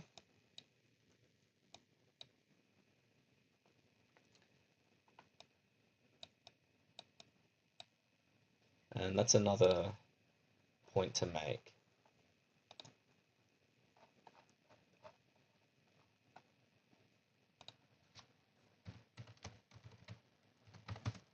When the market is not directional, it is not dead, but hibernating. Ready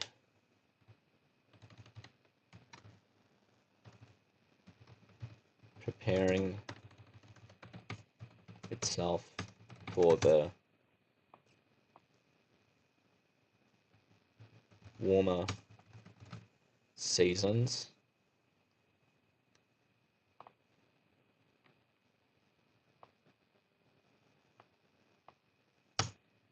When life is more active. When all life is more active.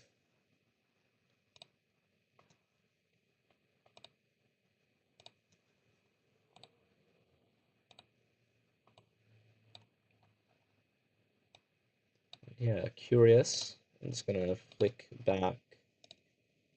Curious about what gold is gonna do with support there. Wowee, wow.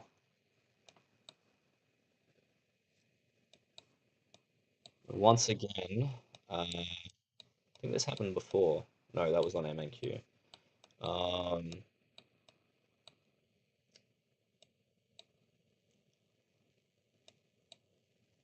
yeah, looking back here, it's like, yeah, my preference overall is bullish moves. So although there's bearish stuff happening, I don't want to short. Now let's click back to MNQ. So it seemed to have failed to take that high.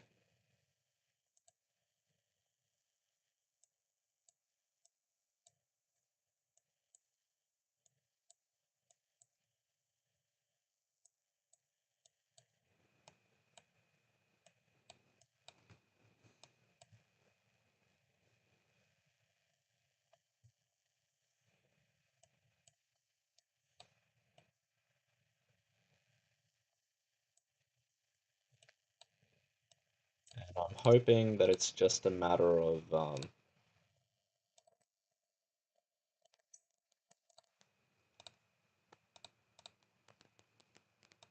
that price discovery, and maybe it's going to go back up. Who knows? The higher time frames signifying that this is not in my favor.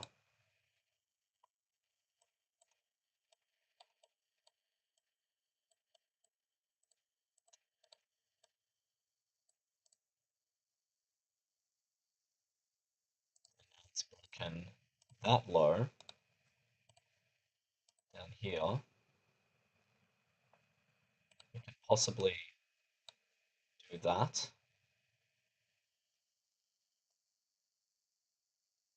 Still,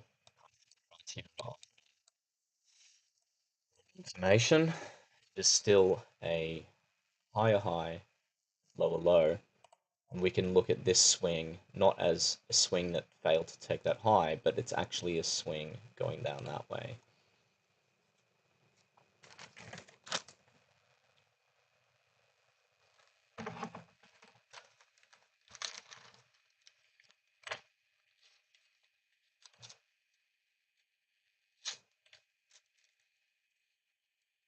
I think what I can say though is that as I've been trading, well, entering far less trades today than the past few days, and therefore less losing, and I can say like for certain that all of the price action that I've seen today, if I did place what I may have impulsively placed those entries, I would have lost all of those trades, like all of them.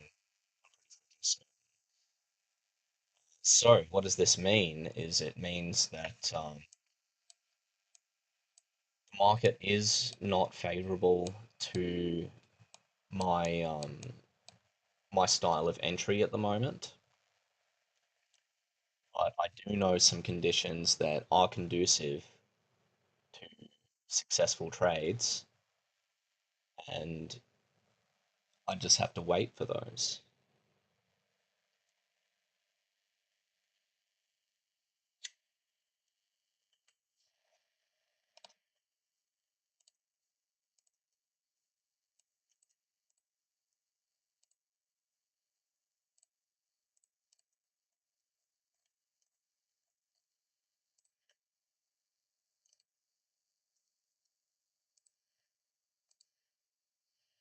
And you know, maybe it's doing that thing. Maybe it is making a swing high. Don't know if it'll reject once meeting that or that.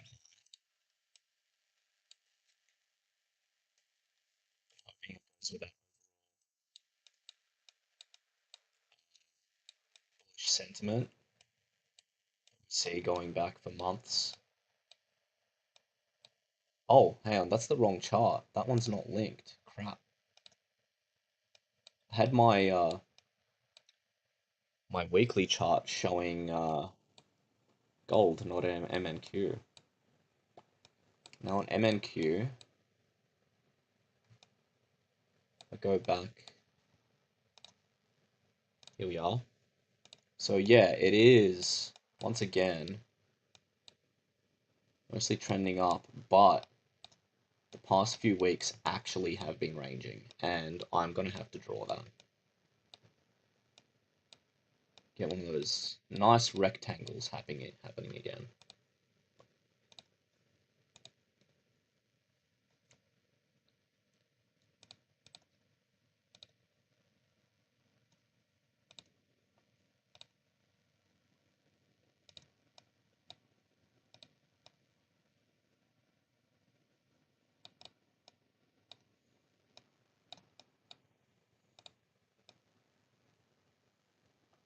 There we go. I really like rectangles now. Yeah, they're really helping me find these zones of consolidation.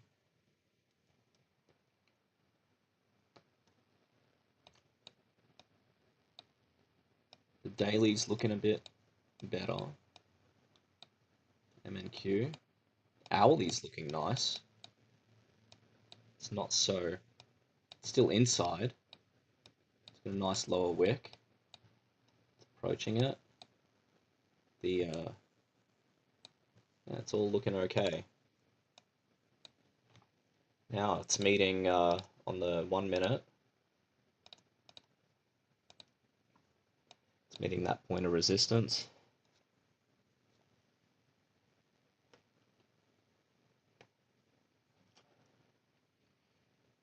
And we'll see what it does when it reaches those other highs and even the So here's the thing about drawing broadening formations, these megaphone patterns. I don't know how reliable that is, saying like, oh, just because like here to that high is that ratio of an angle, like is that ratio actually respected in price? Because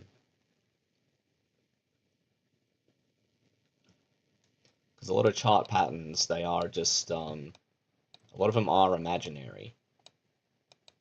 And I wonder if that's actually just one of those imaginary lines. Let's look at gold. And yeah, it's kind of bounced off the support there. And it's looking a bit more promising on the higher time frames, because this 15-minute bar, which is about to close, yeah, big lower wick. Lower wick on this hour. This hour is still pretty new though. Do we need more rectangles?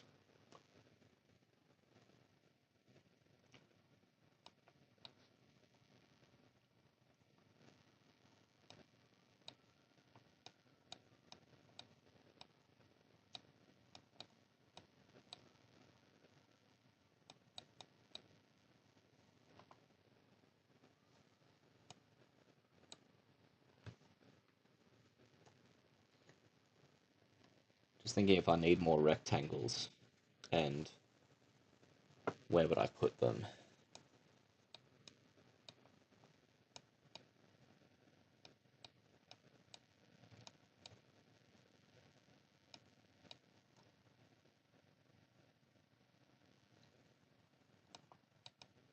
I don't think I need any on the 60.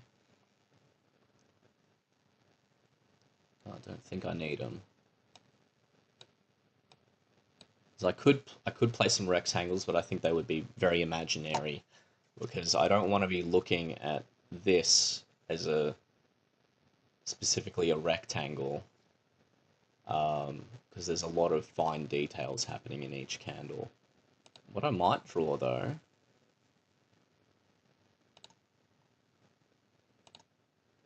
is this.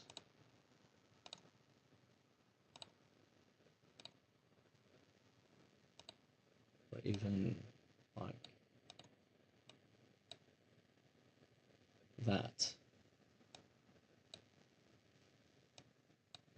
Now, I've tried to trade broadening formations just as broadening formations, as a support and resistance. Oh, you know, buy low, sell high, vice versa, which had not worked for me. So perhaps just observing them in context of everything else may teach me something, whether they're imaginary or not.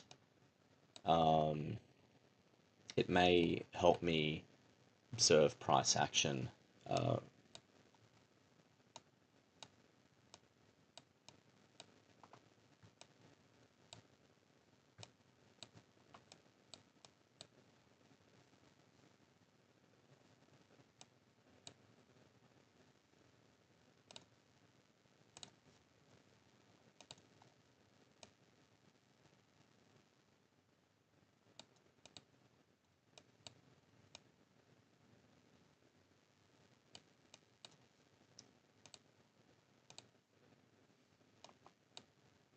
And we've got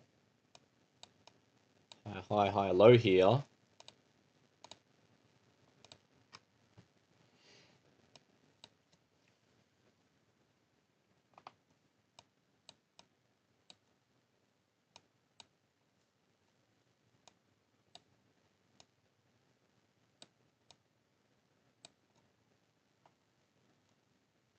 Now I'm starting to think this rectangle that I drew on the 15 minute is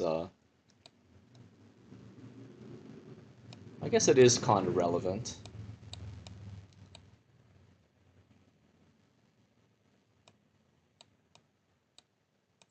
Might move it up to about here. That's got snap on. There we are. Yeah, I think that's a bit more accurate.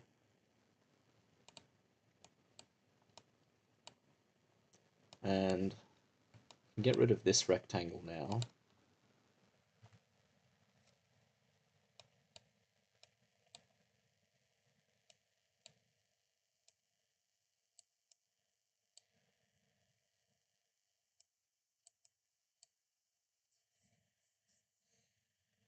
I can probably make this one smaller too, because I can already see, whoopsies, I can already see that past few days of activity is mostly in this range, like being part of this uh, larger portion of price movement. It's already pretty apparent. I don't have to tell myself it's all part of that.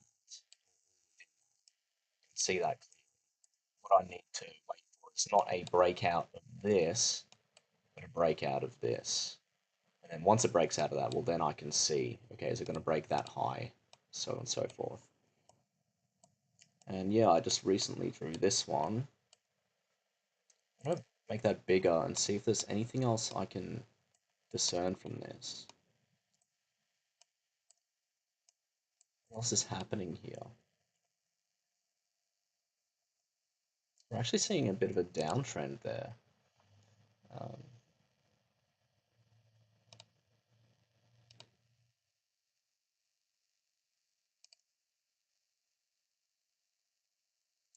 that's not good because I'm in long, where the past few weeks have actually been saying there's more bearish bias.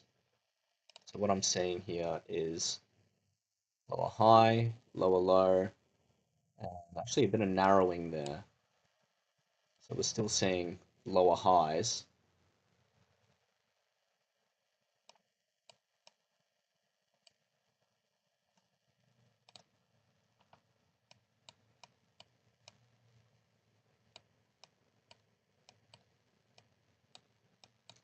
Four hourly, that's a big rectangle that I've got in the 4 hourly. I don't think I need all of that. Why did I draw that big rectangle there?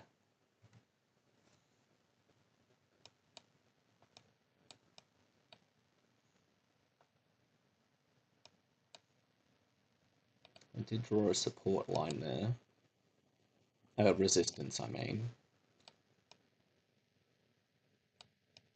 on the 4 hour.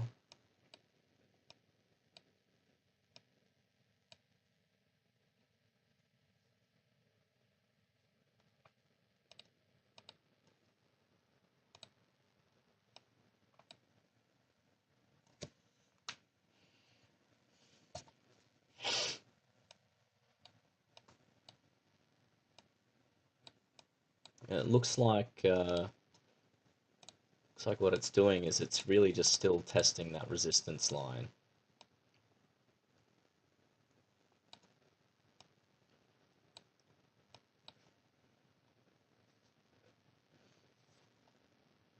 Let's look at gold. Still not too much happening.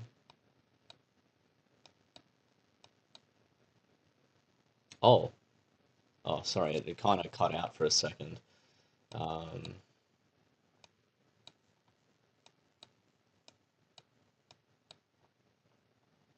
long have I been streaming for? Oh my gosh, almost 4 hours. This is a marathon. Wonder if it's going to actually open up my trade performance again. It didn't before. I'm going to have to go to the toilet soon. Trade performance.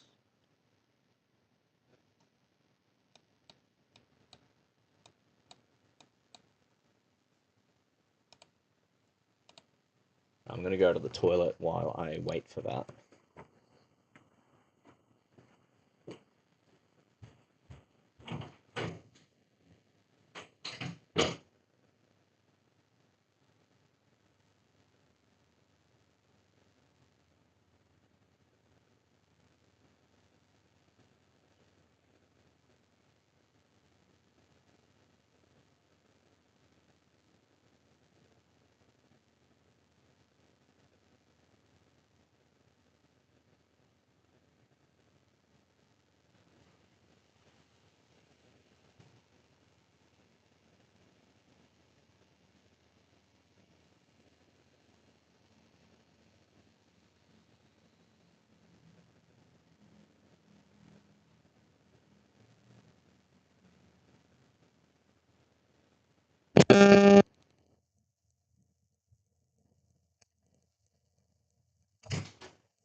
Another cup of tea.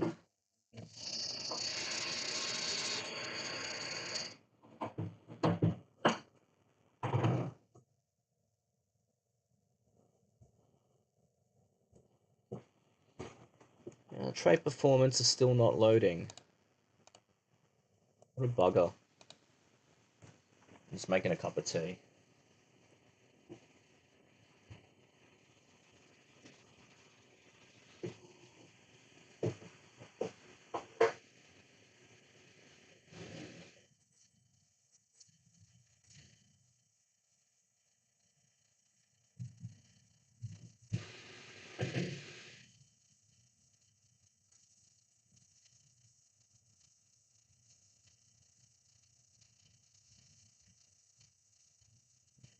See how things are going while I'm waiting for the kettle to boil. This is not boring. This is interesting.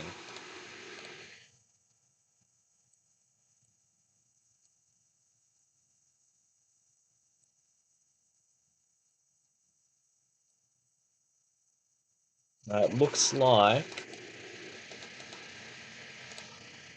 like we're out of this zone here.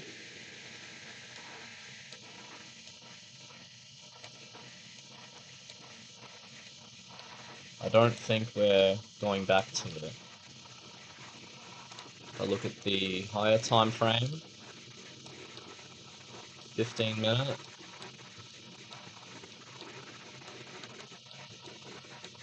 Looks like most of what's happening is here.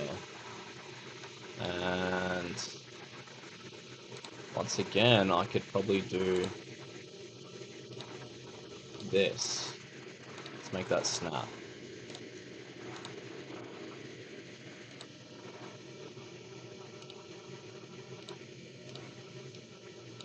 There we go.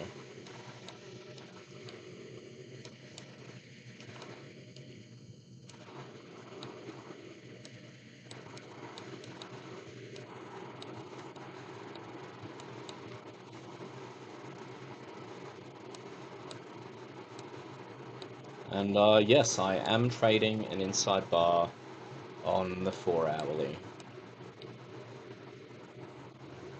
Tricky, tricky.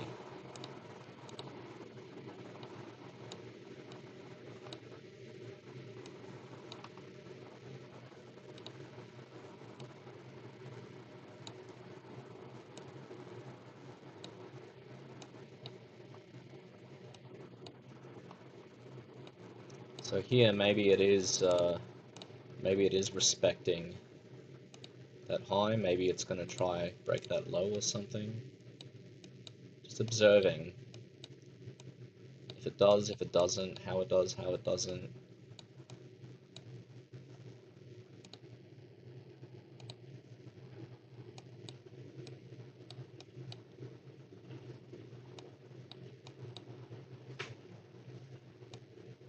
And my water's boiled.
I'm back with my tea.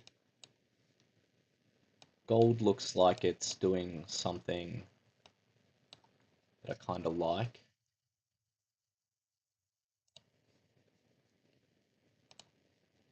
I mean, not only is it like being a bit uptrendy here, but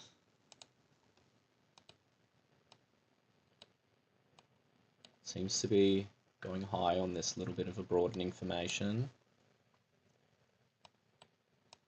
The hourly candle that we're halfway through is creating a lower wick. There's opportunity to go long. There is. I think I should take it. Goes against a lot of things. There's the daily and the 4-hourly. Even the 4-hourly is whoopsie daisy. Even the 4-hourly is not my favorite. It's still mostly bearish inside bar. I'm gonna give it a go anyway.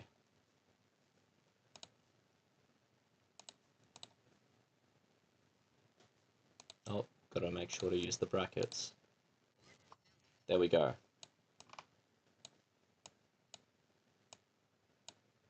Because I do think that support has been really respected there, and it does seem more evident that it wants to bounce off support rather than go down. And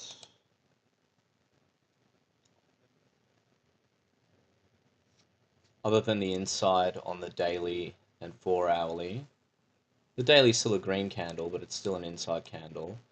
So especially not on the 4-hour. Everything else says bullish.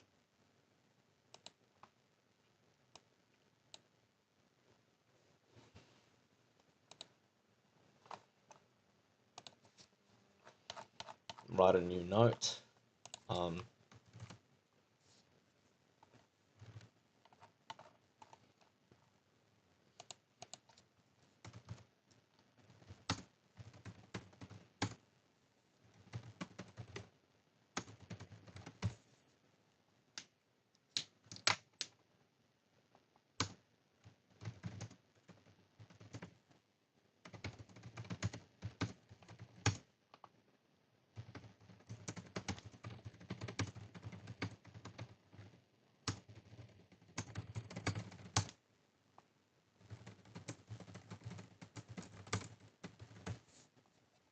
Observe broadening formations. Don't trade them blindly, just observe them in their natural habitat amongst all the other forest creatures of the market.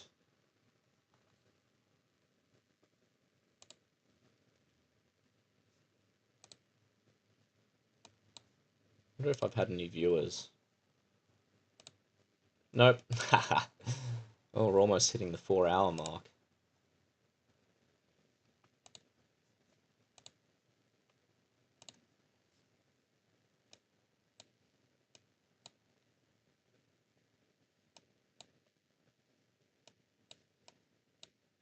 And go and get rid of this bigger triangle here.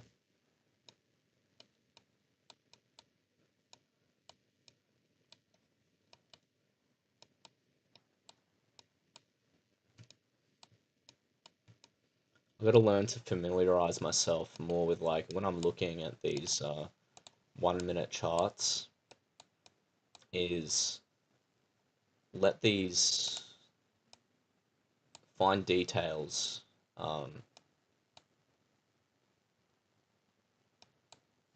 yeah, kind of become a part of my psyche.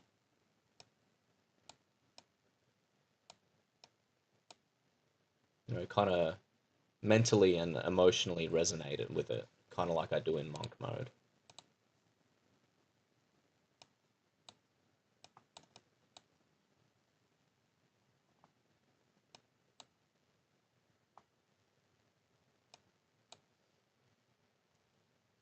Now, this Looks like a downtrend.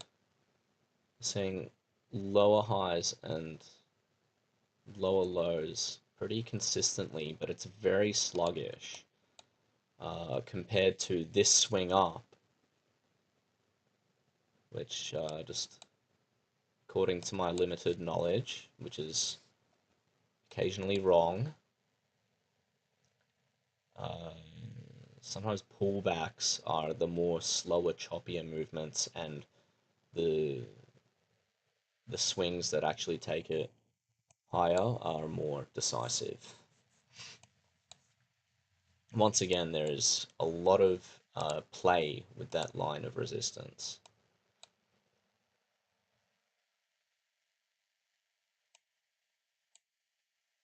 Gold's going back up again a bit. What's happening there?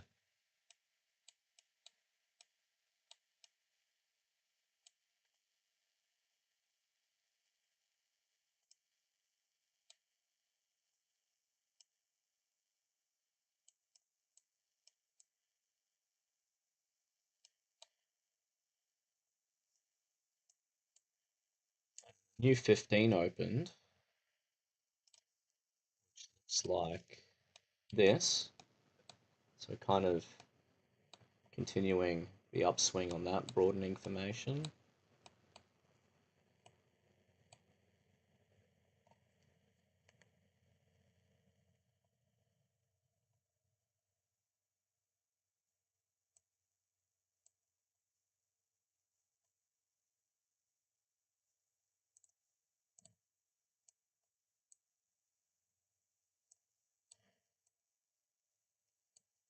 Going back to what I was saying before on MNQ about pullbacks being more sluggish in a trend, it's like, well, that's not a good sign, seeing how that was a lot cleaner than what's happening here.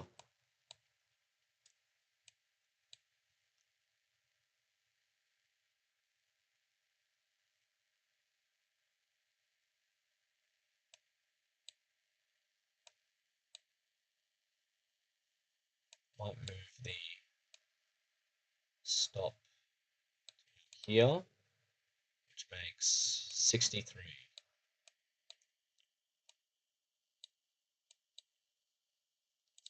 Q.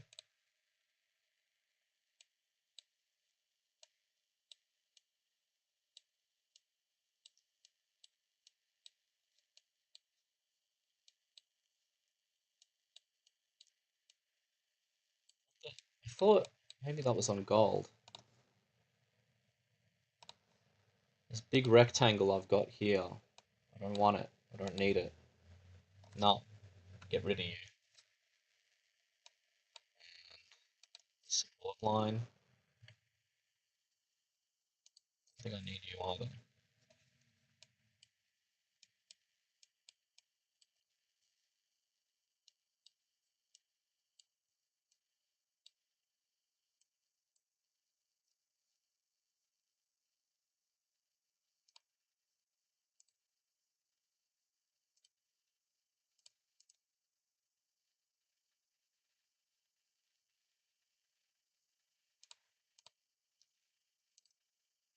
That thing's up again.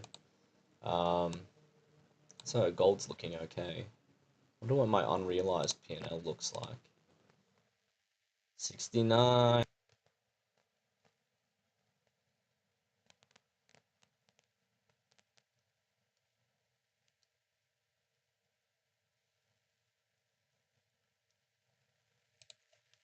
And gold's doing okay now. That's pretty good, actually. We could be seeing a return of the bullishness, the stuff that I want, the stuff that makes me the money.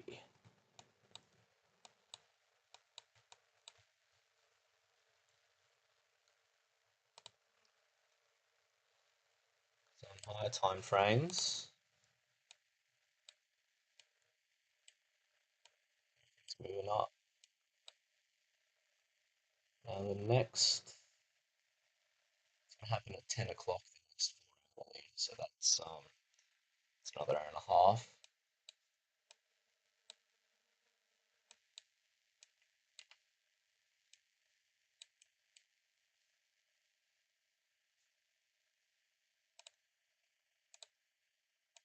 Wonder why MNQ's not doing so well.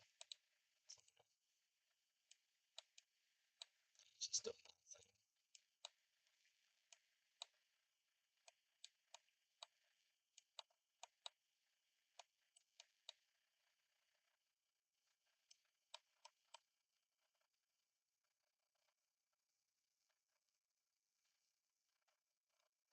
nothing. Now, if broadening formations are a real thing, well, then it's interesting to see that a different broadening formation, so it's not just the same thing on a different time frame.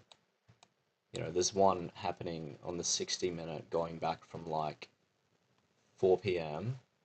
There's this one on the 15-minute that's only been going on uh, not even the past hour. And then the one on the 1 minute. Oh, whoops. Here we go. The 1 minute has been going on since, yeah, about the same time as the one on the 15-minute chart. So that's about the same. It looks like we're seeing a bit of a return of that trend now, maybe. Of that, maybe it's a cleaner move up like that. That's the slow one. We'll see. Gold seems to be doing pretty good.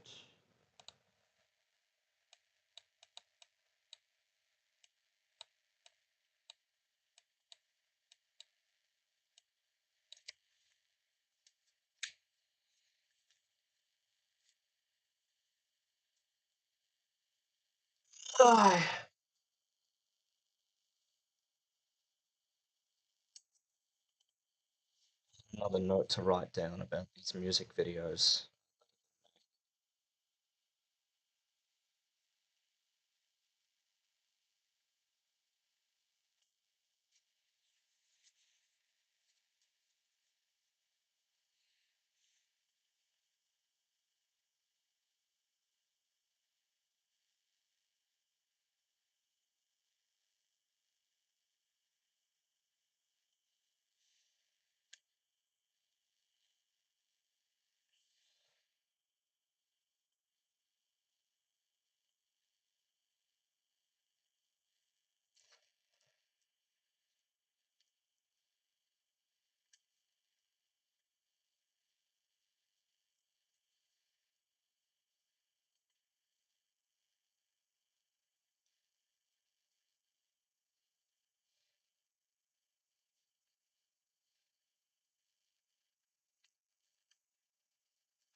Just got to look over my music notes. Bugger.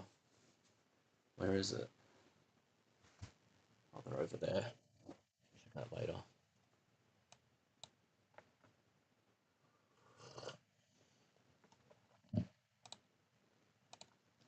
MNQ.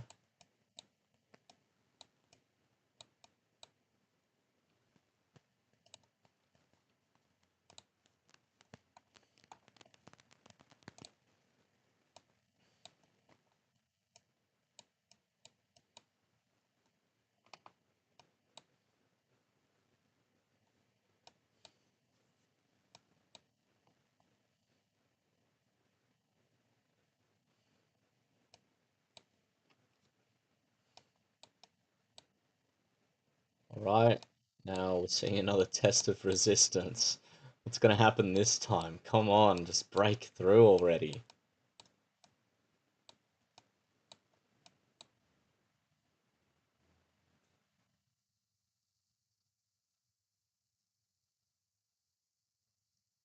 Let's break through. What's gold doing?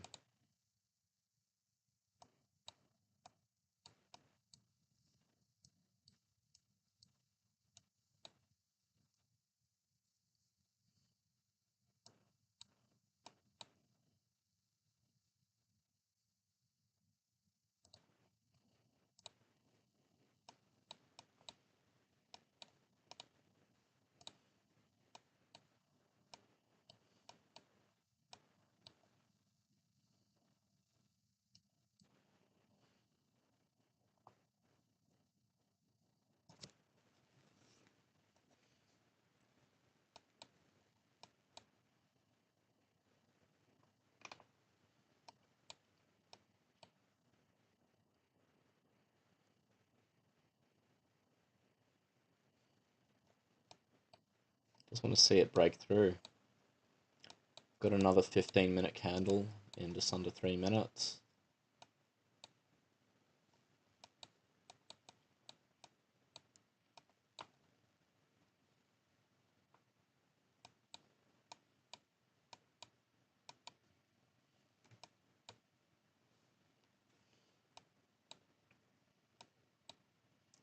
You've done this before, done this about 3 times, just peaking above resistance there.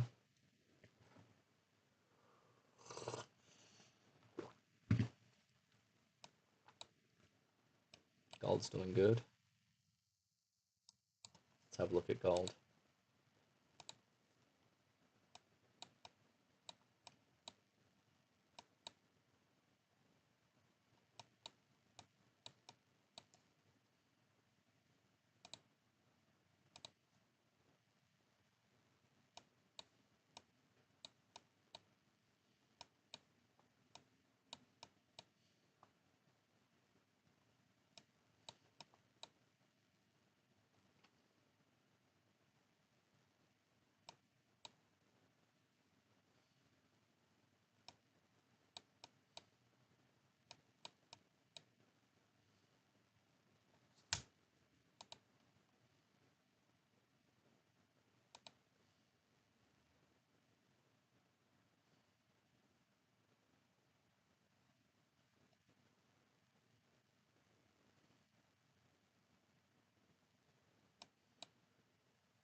Where did this point of resistance all go back? All the way back there. Now, I don't think we need this rectangle anymore. Go away.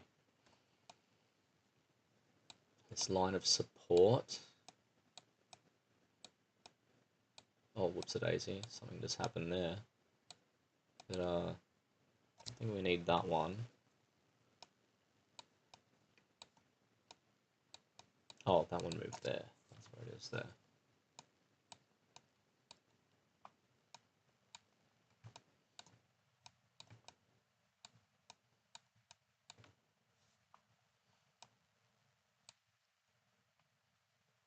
And I might even get rid of that as well.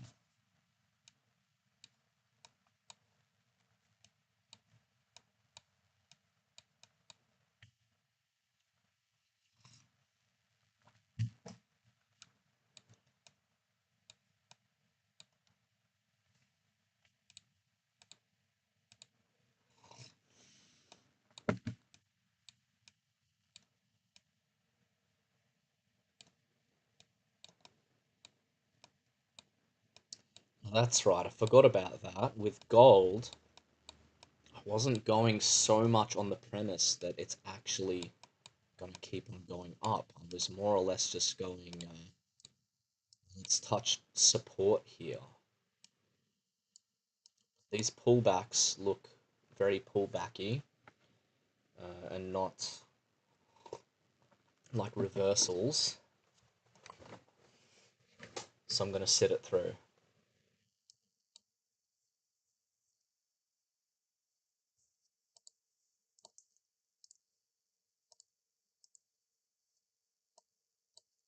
Time frames.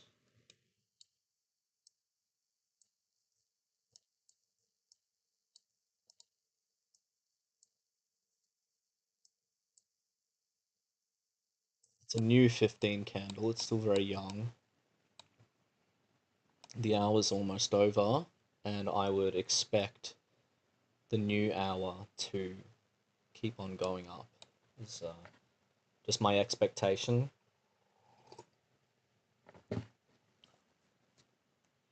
I think given that I had a lot of downwards pressure and it's been moving up, just expect it to keep going up.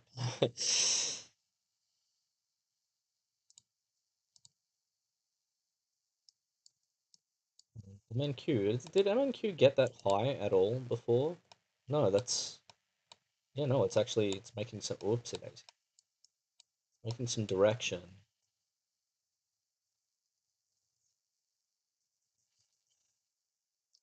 Let's hope that the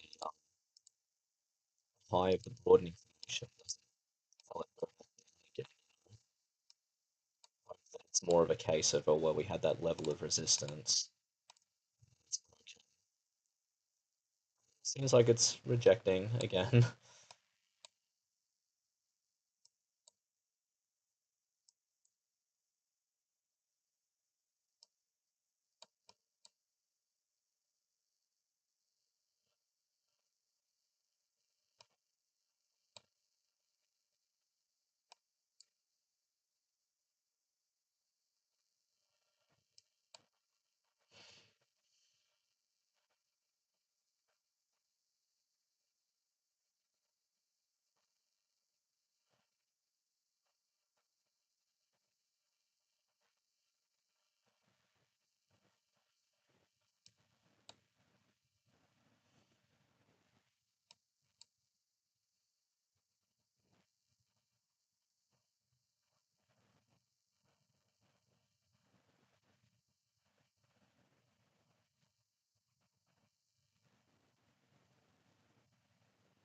Now, I'm very curious about doing a multi-time frame analysis. I'll have to experiment with this. Can I do it with much smaller time frames? Like, instead of the weekday, 4 hour, hour 15. So what if I'd made them all like within 4 hours or all within 1 hour or something? I'm gonna try this. I am really gonna freaking try this. So, we've got the 1 minute here. Let's put a 5 here. 15. Uh, an hour. Close that. Oh, I should have just shifted the chart. Stupid me. That's a mistake. And a 4 hour here. Now, because I've done all that, I might have to erase all of my marks and everything. All the boring objects.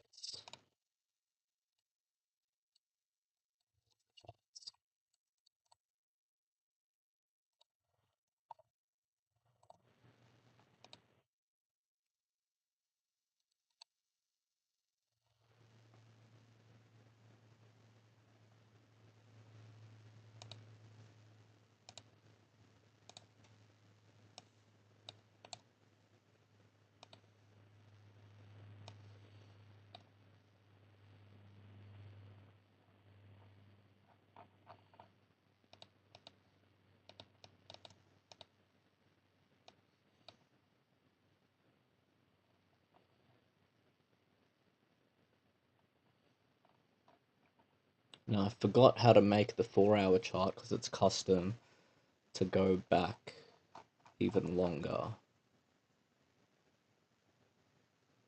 Time frame, days to load. Let's try 60 days. Yeah, that worked. Great. So we're going with a fresh new perspective here.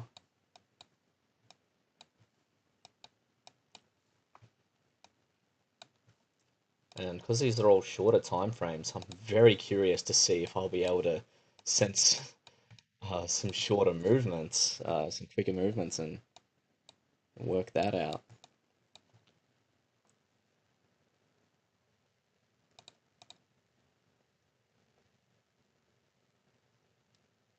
It's exciting. It's actually very exciting, this prospect. And I hope it works out. Because I've been sitting at this freaking desk for, what, 4 hours more? Yeah, over 4 hours and placed barely any trades. And, maybe that's just because I'd been looking at the huge time frames.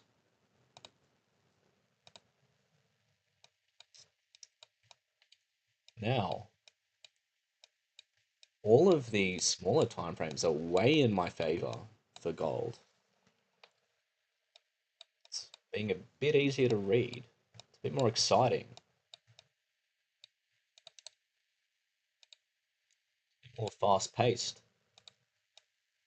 I don't know if I can handle all this excitement.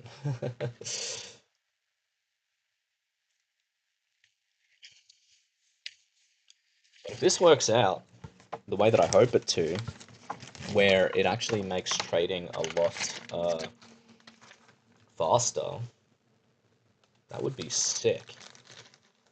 Not having to wait for freaking hours just for an hourly candle to change its shape and all that kind of stuff.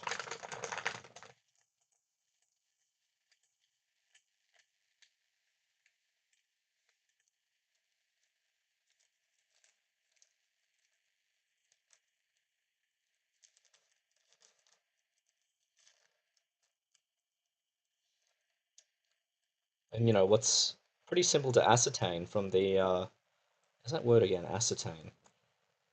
Um, it's the 4 hour chart. Well, there's six of those candles makes 24 hours. So by looking at that chart, I can see a bit more detail actually of the past few days. I can already see, like, in this view that I've got now, I'll just flick to it. So, okay, there's 6 days and a day. So, one, two, yeah, there's like about a week's worth of information here. Actually, it even just says here, 13th of February. So we've got quite a few days of information there.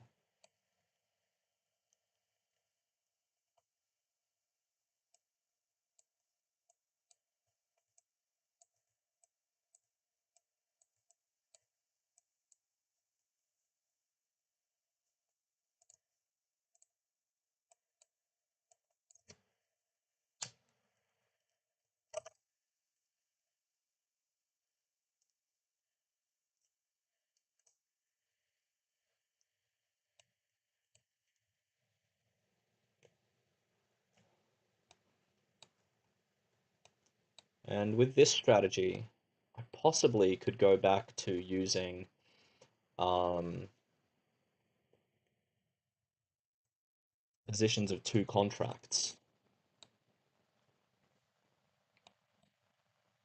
This looks like it's turning against me. The 4 hourly shows an uptrend. Let's look at this.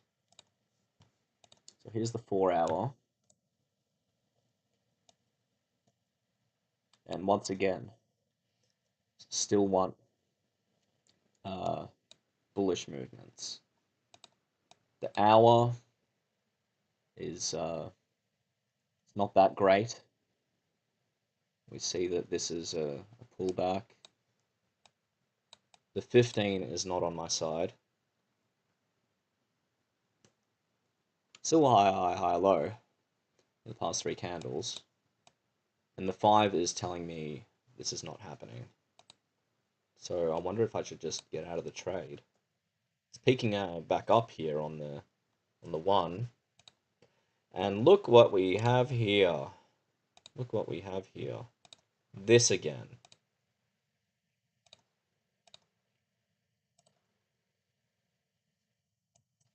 Our old friend, the broadening formation,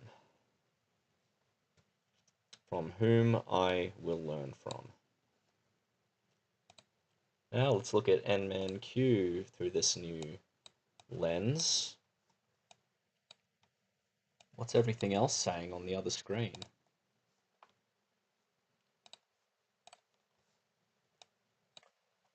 So, once again, we've got that inside on the 4, which I say is a bit more justifiable to trade within now. Because everything else is a bit more in my favor. This is still an inside on the 60. We've got 2 minutes left of the 60. On the 4 hour, since 9 a.m. yesterday, mostly uptrending. So still bullish bias. 15, I mean, higher high, higher low, but it's a doji, but it will close in about 2 minutes. And I would expect higher highs, just because the open, the high, and the low are higher than the previous. The two previous, actually. Gold is looking okay now.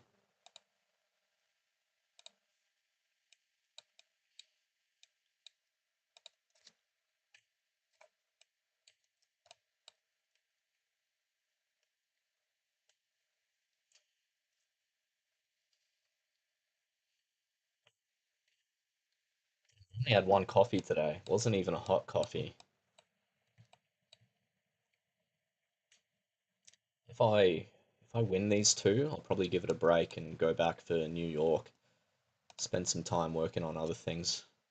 Been here for 4 hours 23 minutes. What am I looking for? That's right, I'm looking for control panel to see unrealized P&L. If I win these trades, I'll actually be in the positive, but take a bloody long time to get there.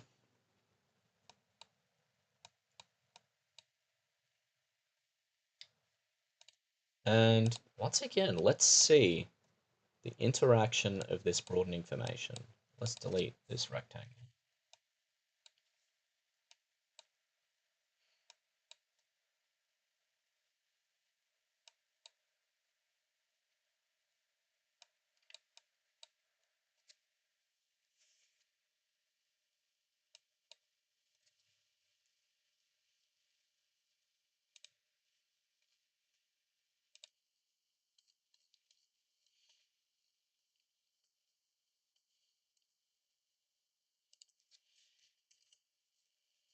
You know, I've decided to have my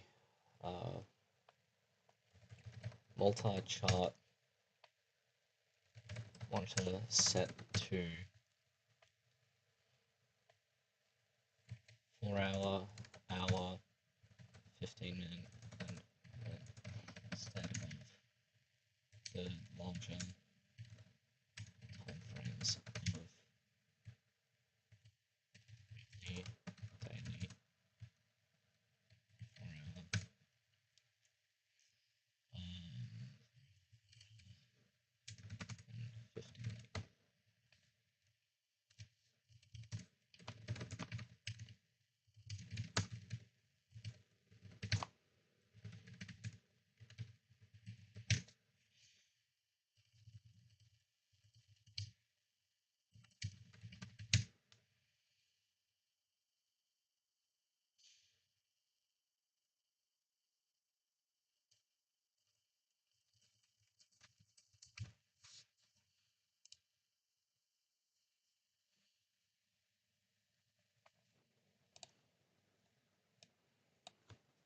All right, we've reached a new high, gold.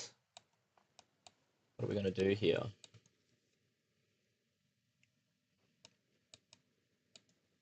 there any previous points of resistance? Let's draw that.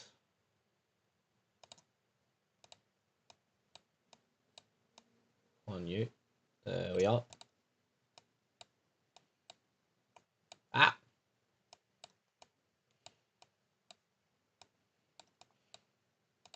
Let's extend you.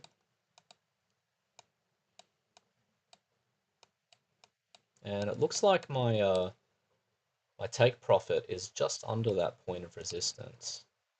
Now I would hope that that point of resistance to see to see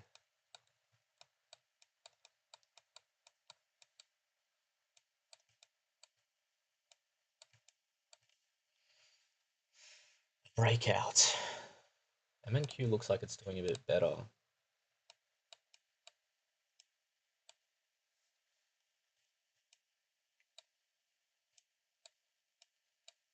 And if I look time frames, 4-hourly is still inside, but a bit bigger.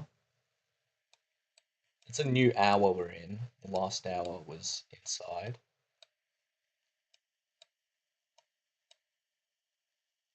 And given that it is the turn of the new hour that only just happened a few minutes ago, the 15 and the 5 are still fresh. We've got another 2 minutes until that 5 is better.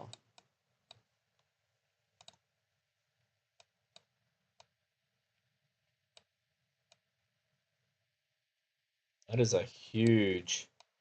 Now I see why, what's his face? Why Sid in the Discord goes for 2 contracts on MNQ.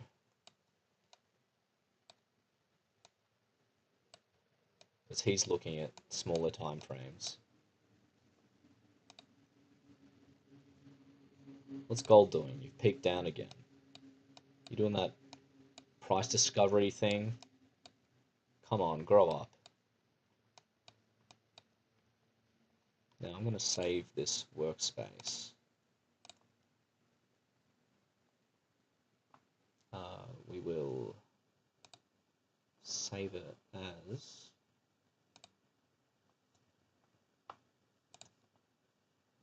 can I do this again? New.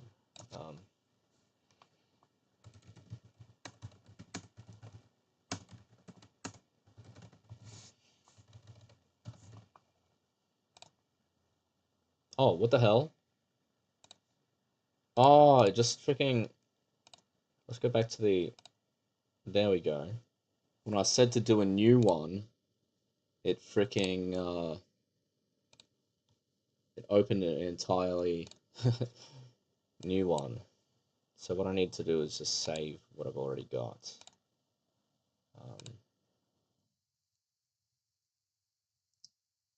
Go save as.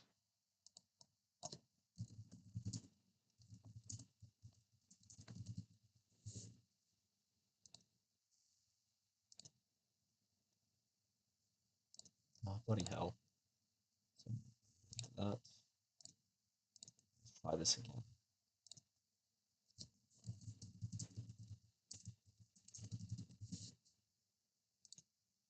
Done. Alright, M and Q taking a dip while I do that. What's happening? Why are you playing me like this? Now, what I realize is now that I've changed all these time frames, a lot of my analysis is actually topsy-turvy now.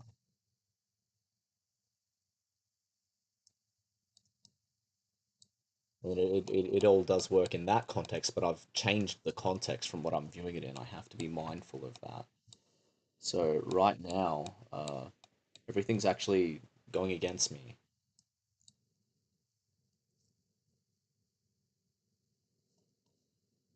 I'm gonna have to get used to this. This is a lot more fast-paced. I did not expect this. It's actually a bit of adrenaline and stuff involved. What's gold doing?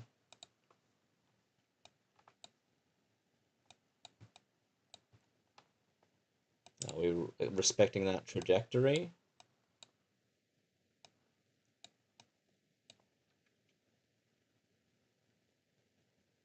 Very curious. It really does seem to be respecting that trajectory.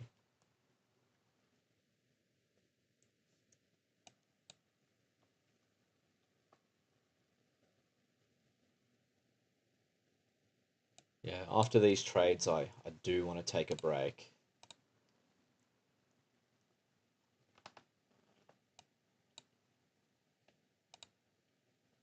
Officeworks is closed, so I can't get those batteries for the mouse.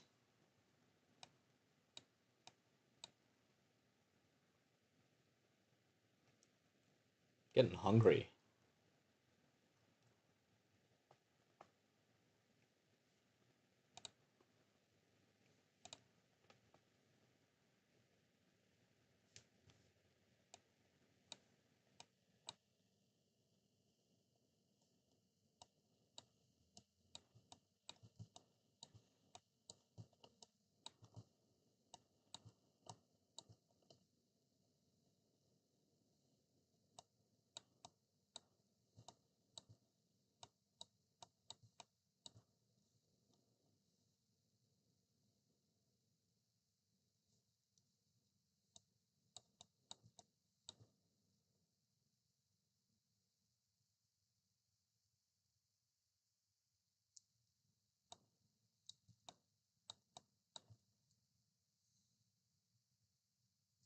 And I shouldn't actually even be long on gold right now. According to this, the time frames that I've got now, I actually shouldn't be long.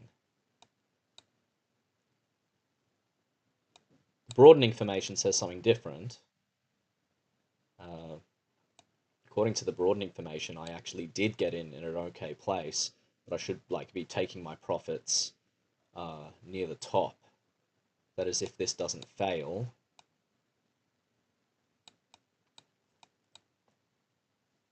I wonder if I should just move my stop up. And we'll see if it respects that trajectory. If not, learning lesson.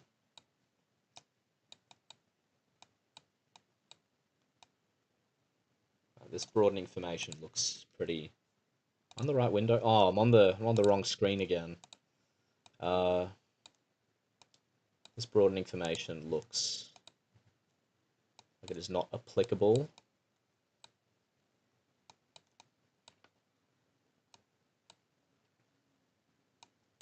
So what am I going off now? Before I was going this idea that there was like a trend there, but now on the smaller time frame, things are a lot different. And once again, on the higher time frames, this is bearish, at least for now. Still an inside candle on the hourly, which is only about 10 minutes old.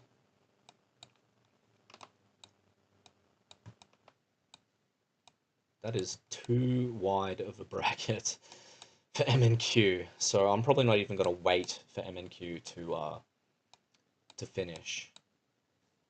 Gold, it might be another story.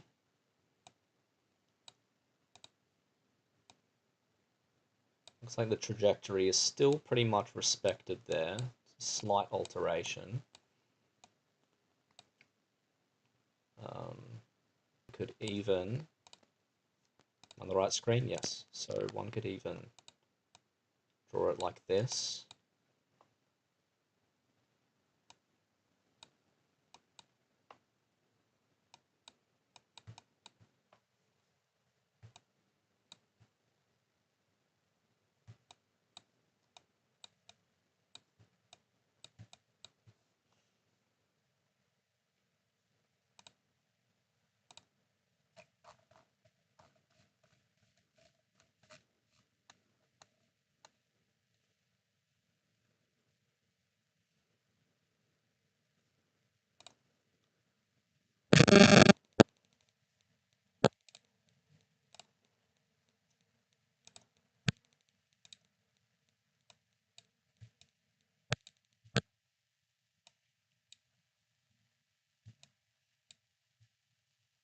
Get something to eat when I take a break as well.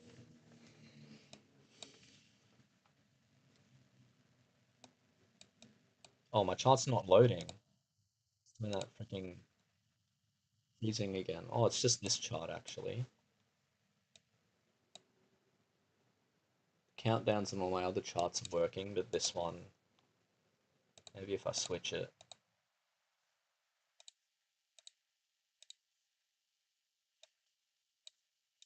It says no data. And it says no data on all my charts. I'm gonna have to disconnect and reconnect.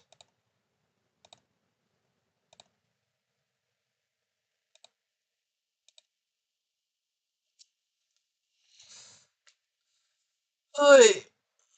Ah.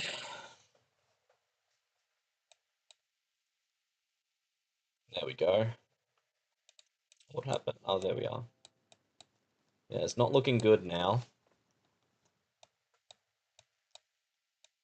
Higher time frames are really telling me that this is not ideal. And in that case, I should probably just get out. I'll consider it for a moment. What I should be doing.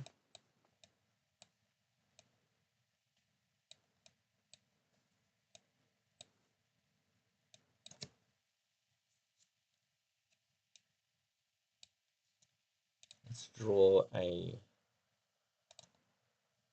support here, resistance here.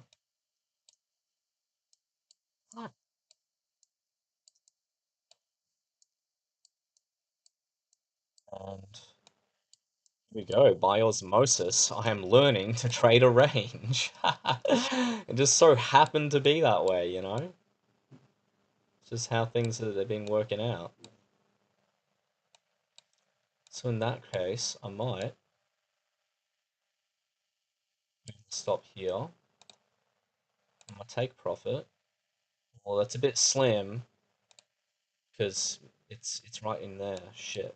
So that's not a good risk to reward ratio given that I bought right in the middle of the range. So I will extend it. This is 63 bucks. No, this is 50 bucks. And 2, 6.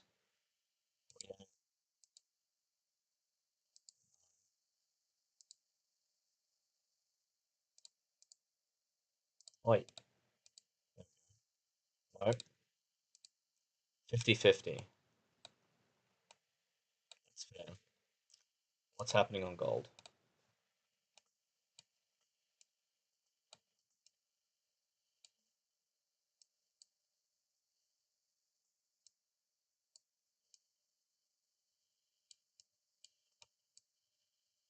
Yeah, I might just go to the Hungry Jacks across the road and get my food and then see how the trades play out by the time I get back.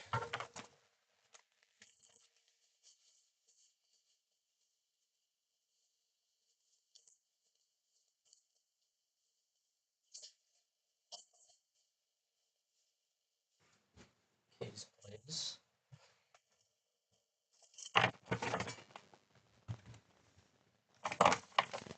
There we go.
Alright, I'm back, and that has not worked in my favour.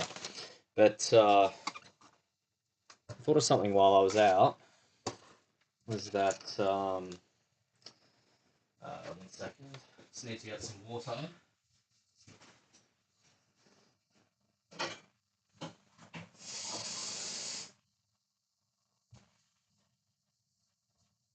What I thought was, previously, going from the weekly to the minute was actually a bit too broad. What I could have been doing was could be having my time frame analysis going uh, from the monthly to the hourly.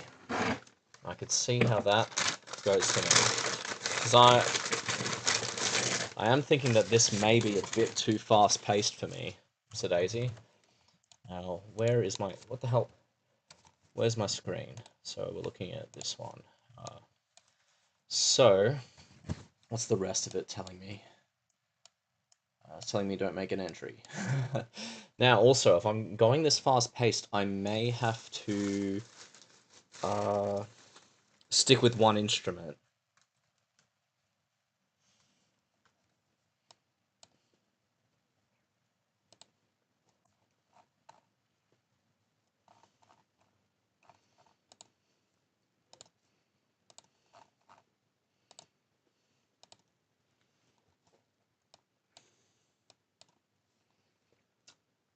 So let's look at MNQ, which is moving much slower.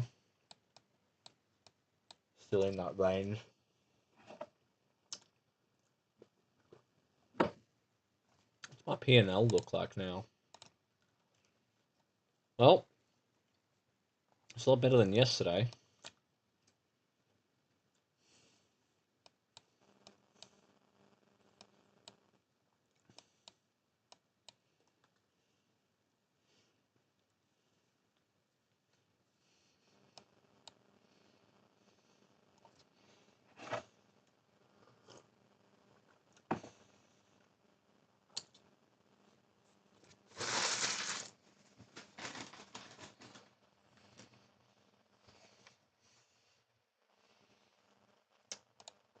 But I wonder, are there any more opportunities that can be taken on gold?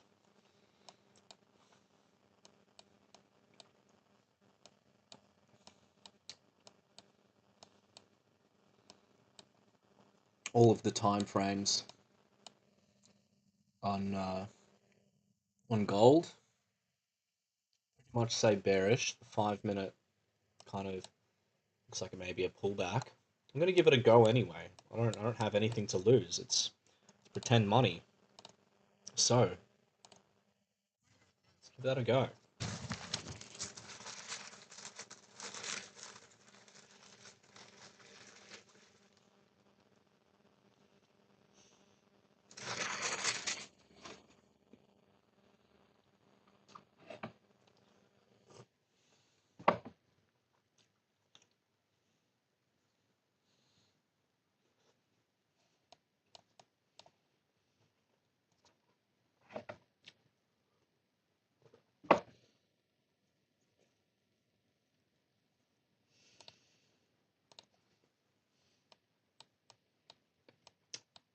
So looking at the higher time frames, let's move to it for a second.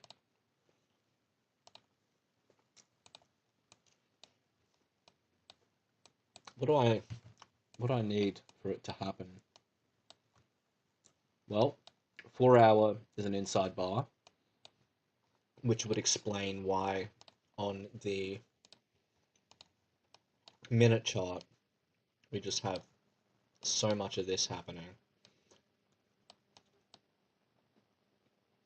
You know, that's probably like 4 hours worth, right? It's inside on the 4 hour.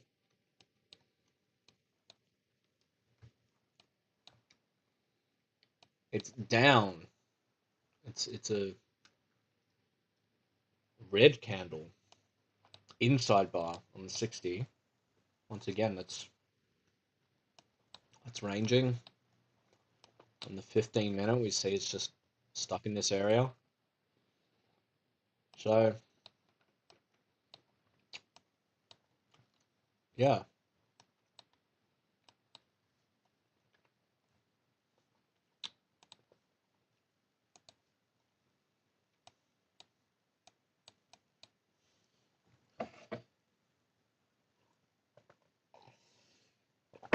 Ah.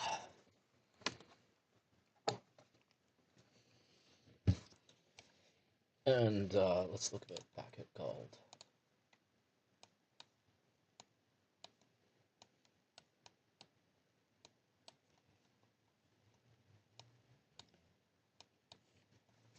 So we got a new 15,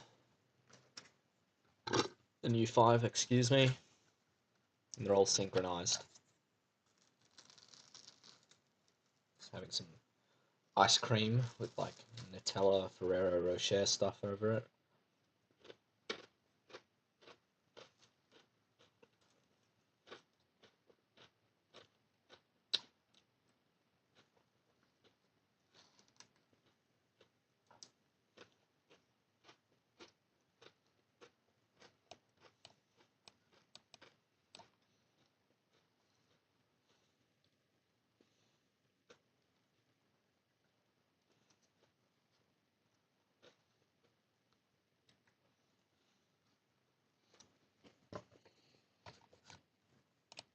I'm going to make a note of what I said about possibly trading off the hourly chart.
Oh, we almost got there. It touched like 91 for a second. Oh, wow. Wow.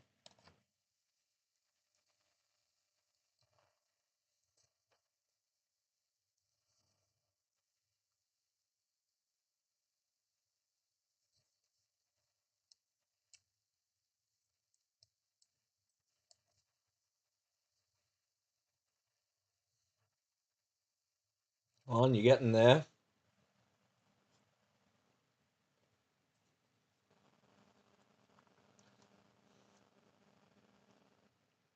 MNQ is moving so slow that after this trade, I might just give it a break and just let MNQ sit there and do what it's going to do. Even though, like,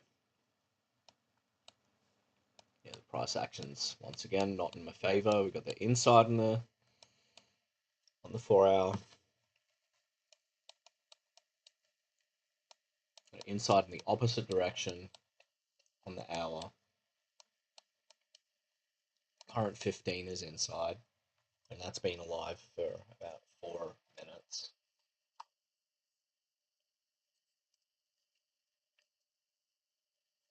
Considering that I shouldn't actually be trading that according to this time frame arrangement, I think I shouldn't be in this trade. I should just leave it. So I'm gonna stops and stuff. So that's $8. So $6. Need to cover commissions as well, because placing such um,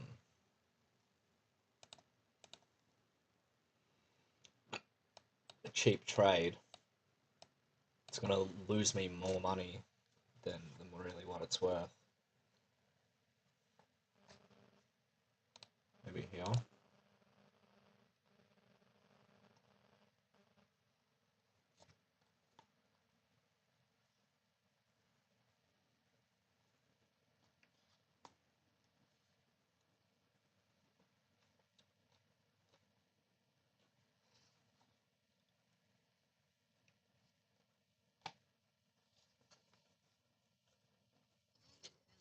That went better than I thought.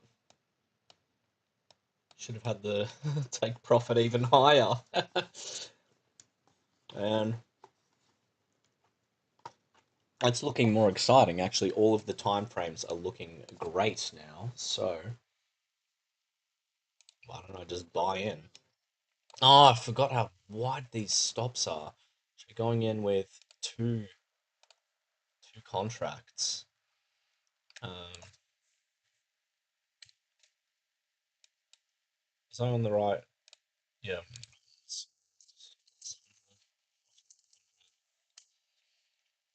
Say just two cons.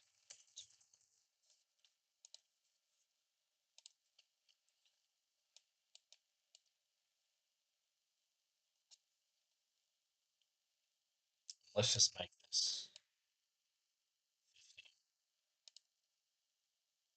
65, 6,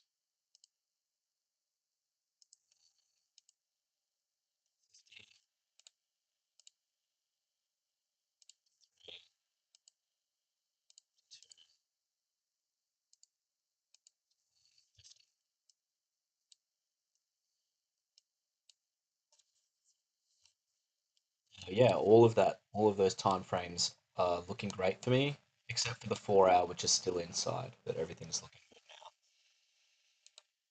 Let's go back to gold. It's peaked back up a bit.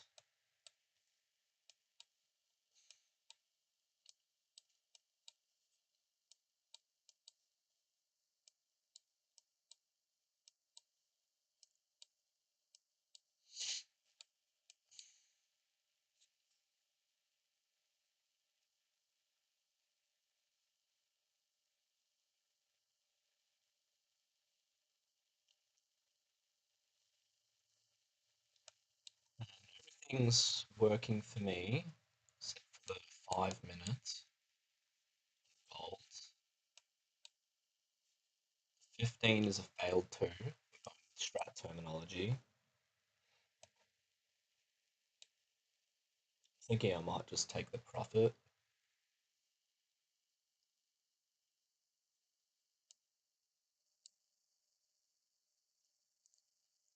Guess there is more downward bias time being. It's not too strong.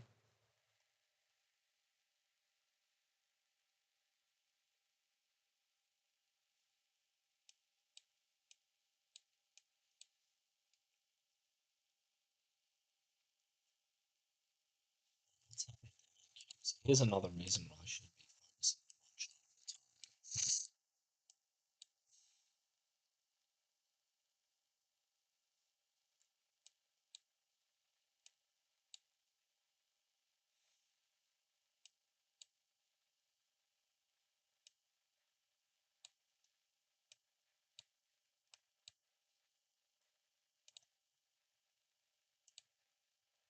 I thought I saved that template of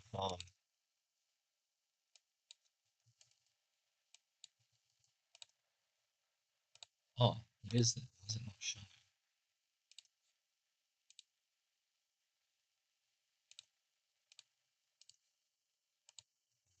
Charts?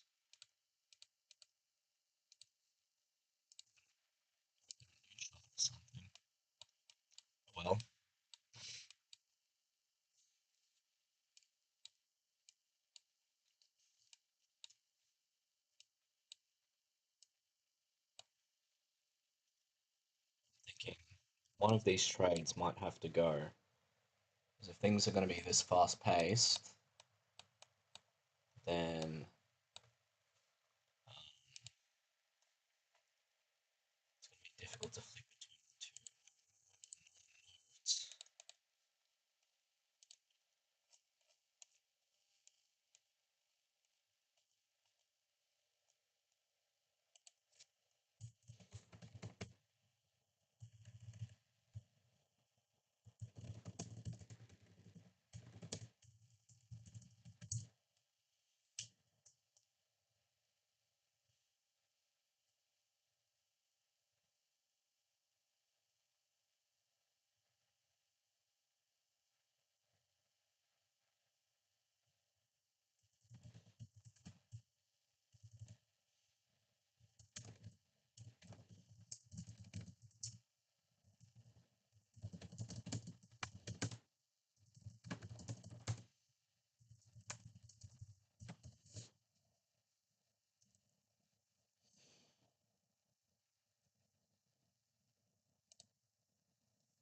Right.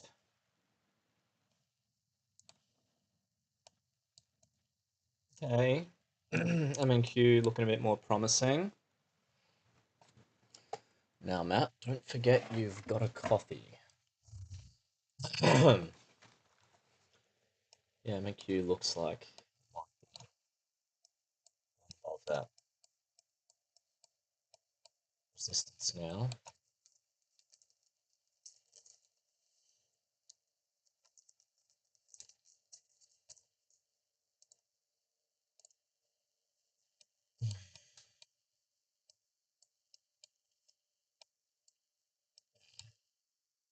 Five minutes in conflict.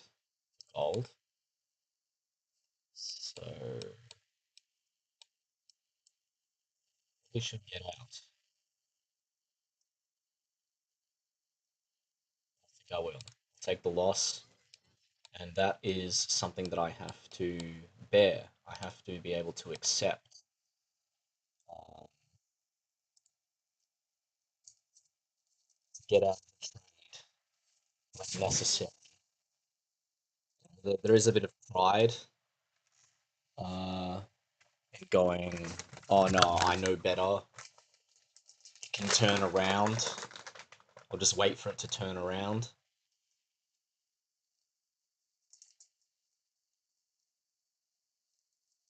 And yeah, I think waiting for it to turn around, yeah, now that I think about it, that's actually really stupid.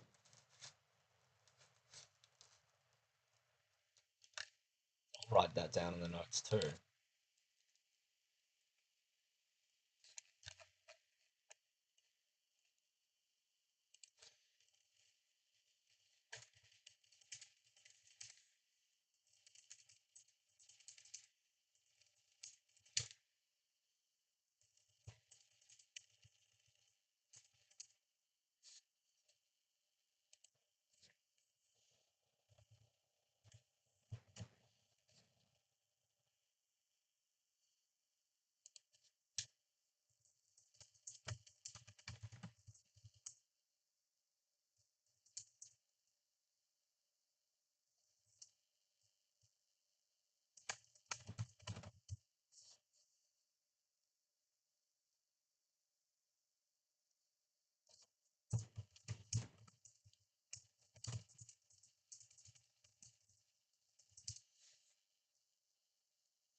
Yes, that's another note I have to make, is sticking to one instrument.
harder. Oh, there we go. Now it's fixing.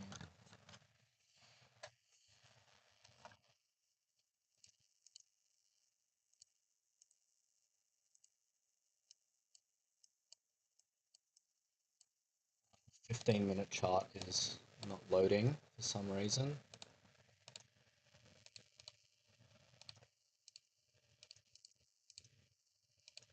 There we go.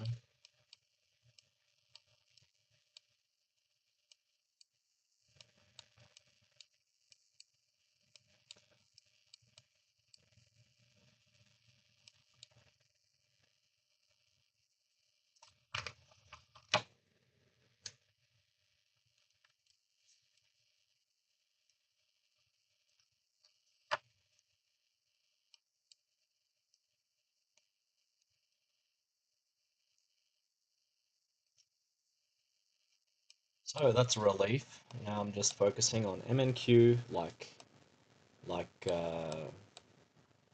just like God intended.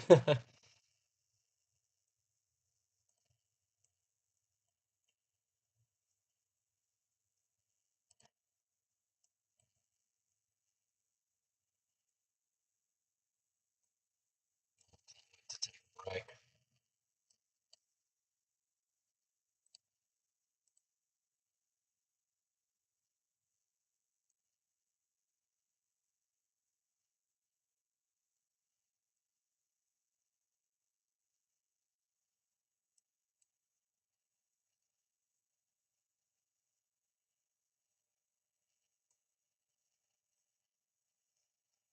You know what I might do? So I might make another workspace.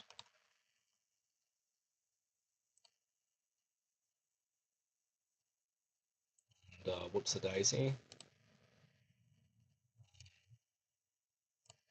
Charts have popped up on one screen. And what I'm going to do with this one is do what I said about doing the higher time frames to trade off the 1 hour.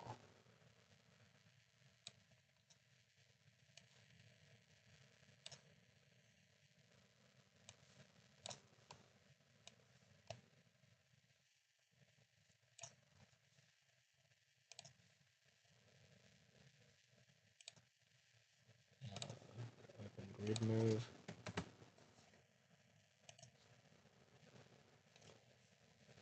So then when the time comes, I can either be going for longer term trades based off that framework or shorter on the other. So let's set this up.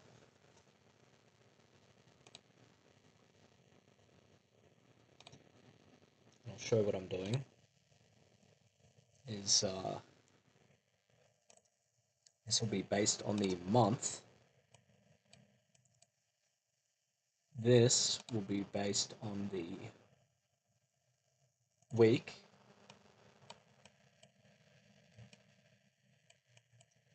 This will be based on the day.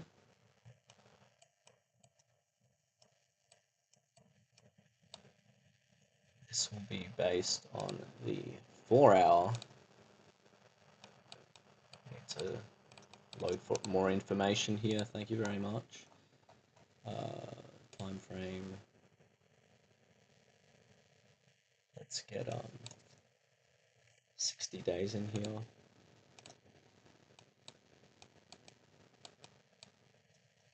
And then switch screen.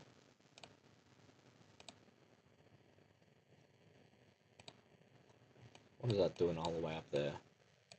Can change this to the hour.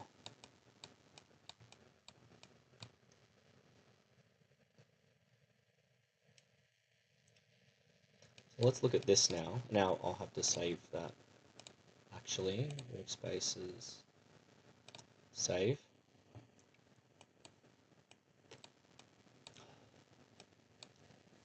And what do we see? Got to get rid of these this stuff that says error in the corner. The reason it says that is because this bar counter indicator doesn't like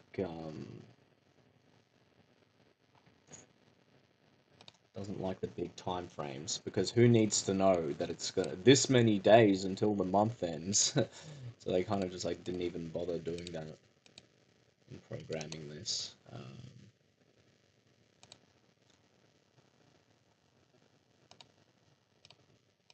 Yep, and then we'll save the workspace again.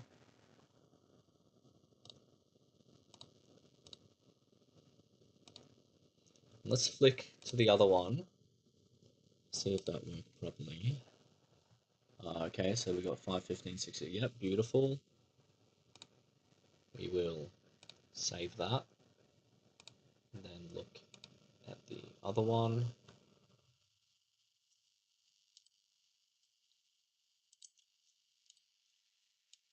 And let's look at gold from this perspective.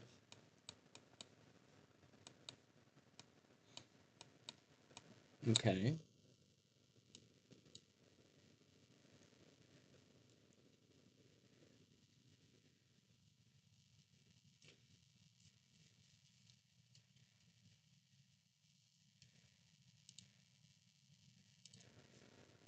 So, yeah, a bit of conflict. Then let's look at MNQ.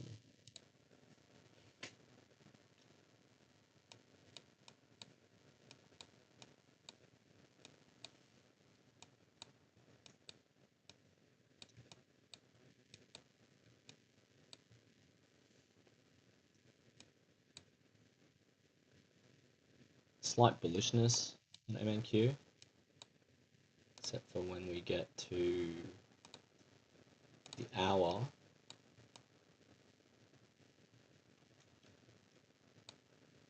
And that's actually where I am is actually like very much where the strat would have you place things. It'd be like, yeah, place the stop at the low of there and the take profit the high there.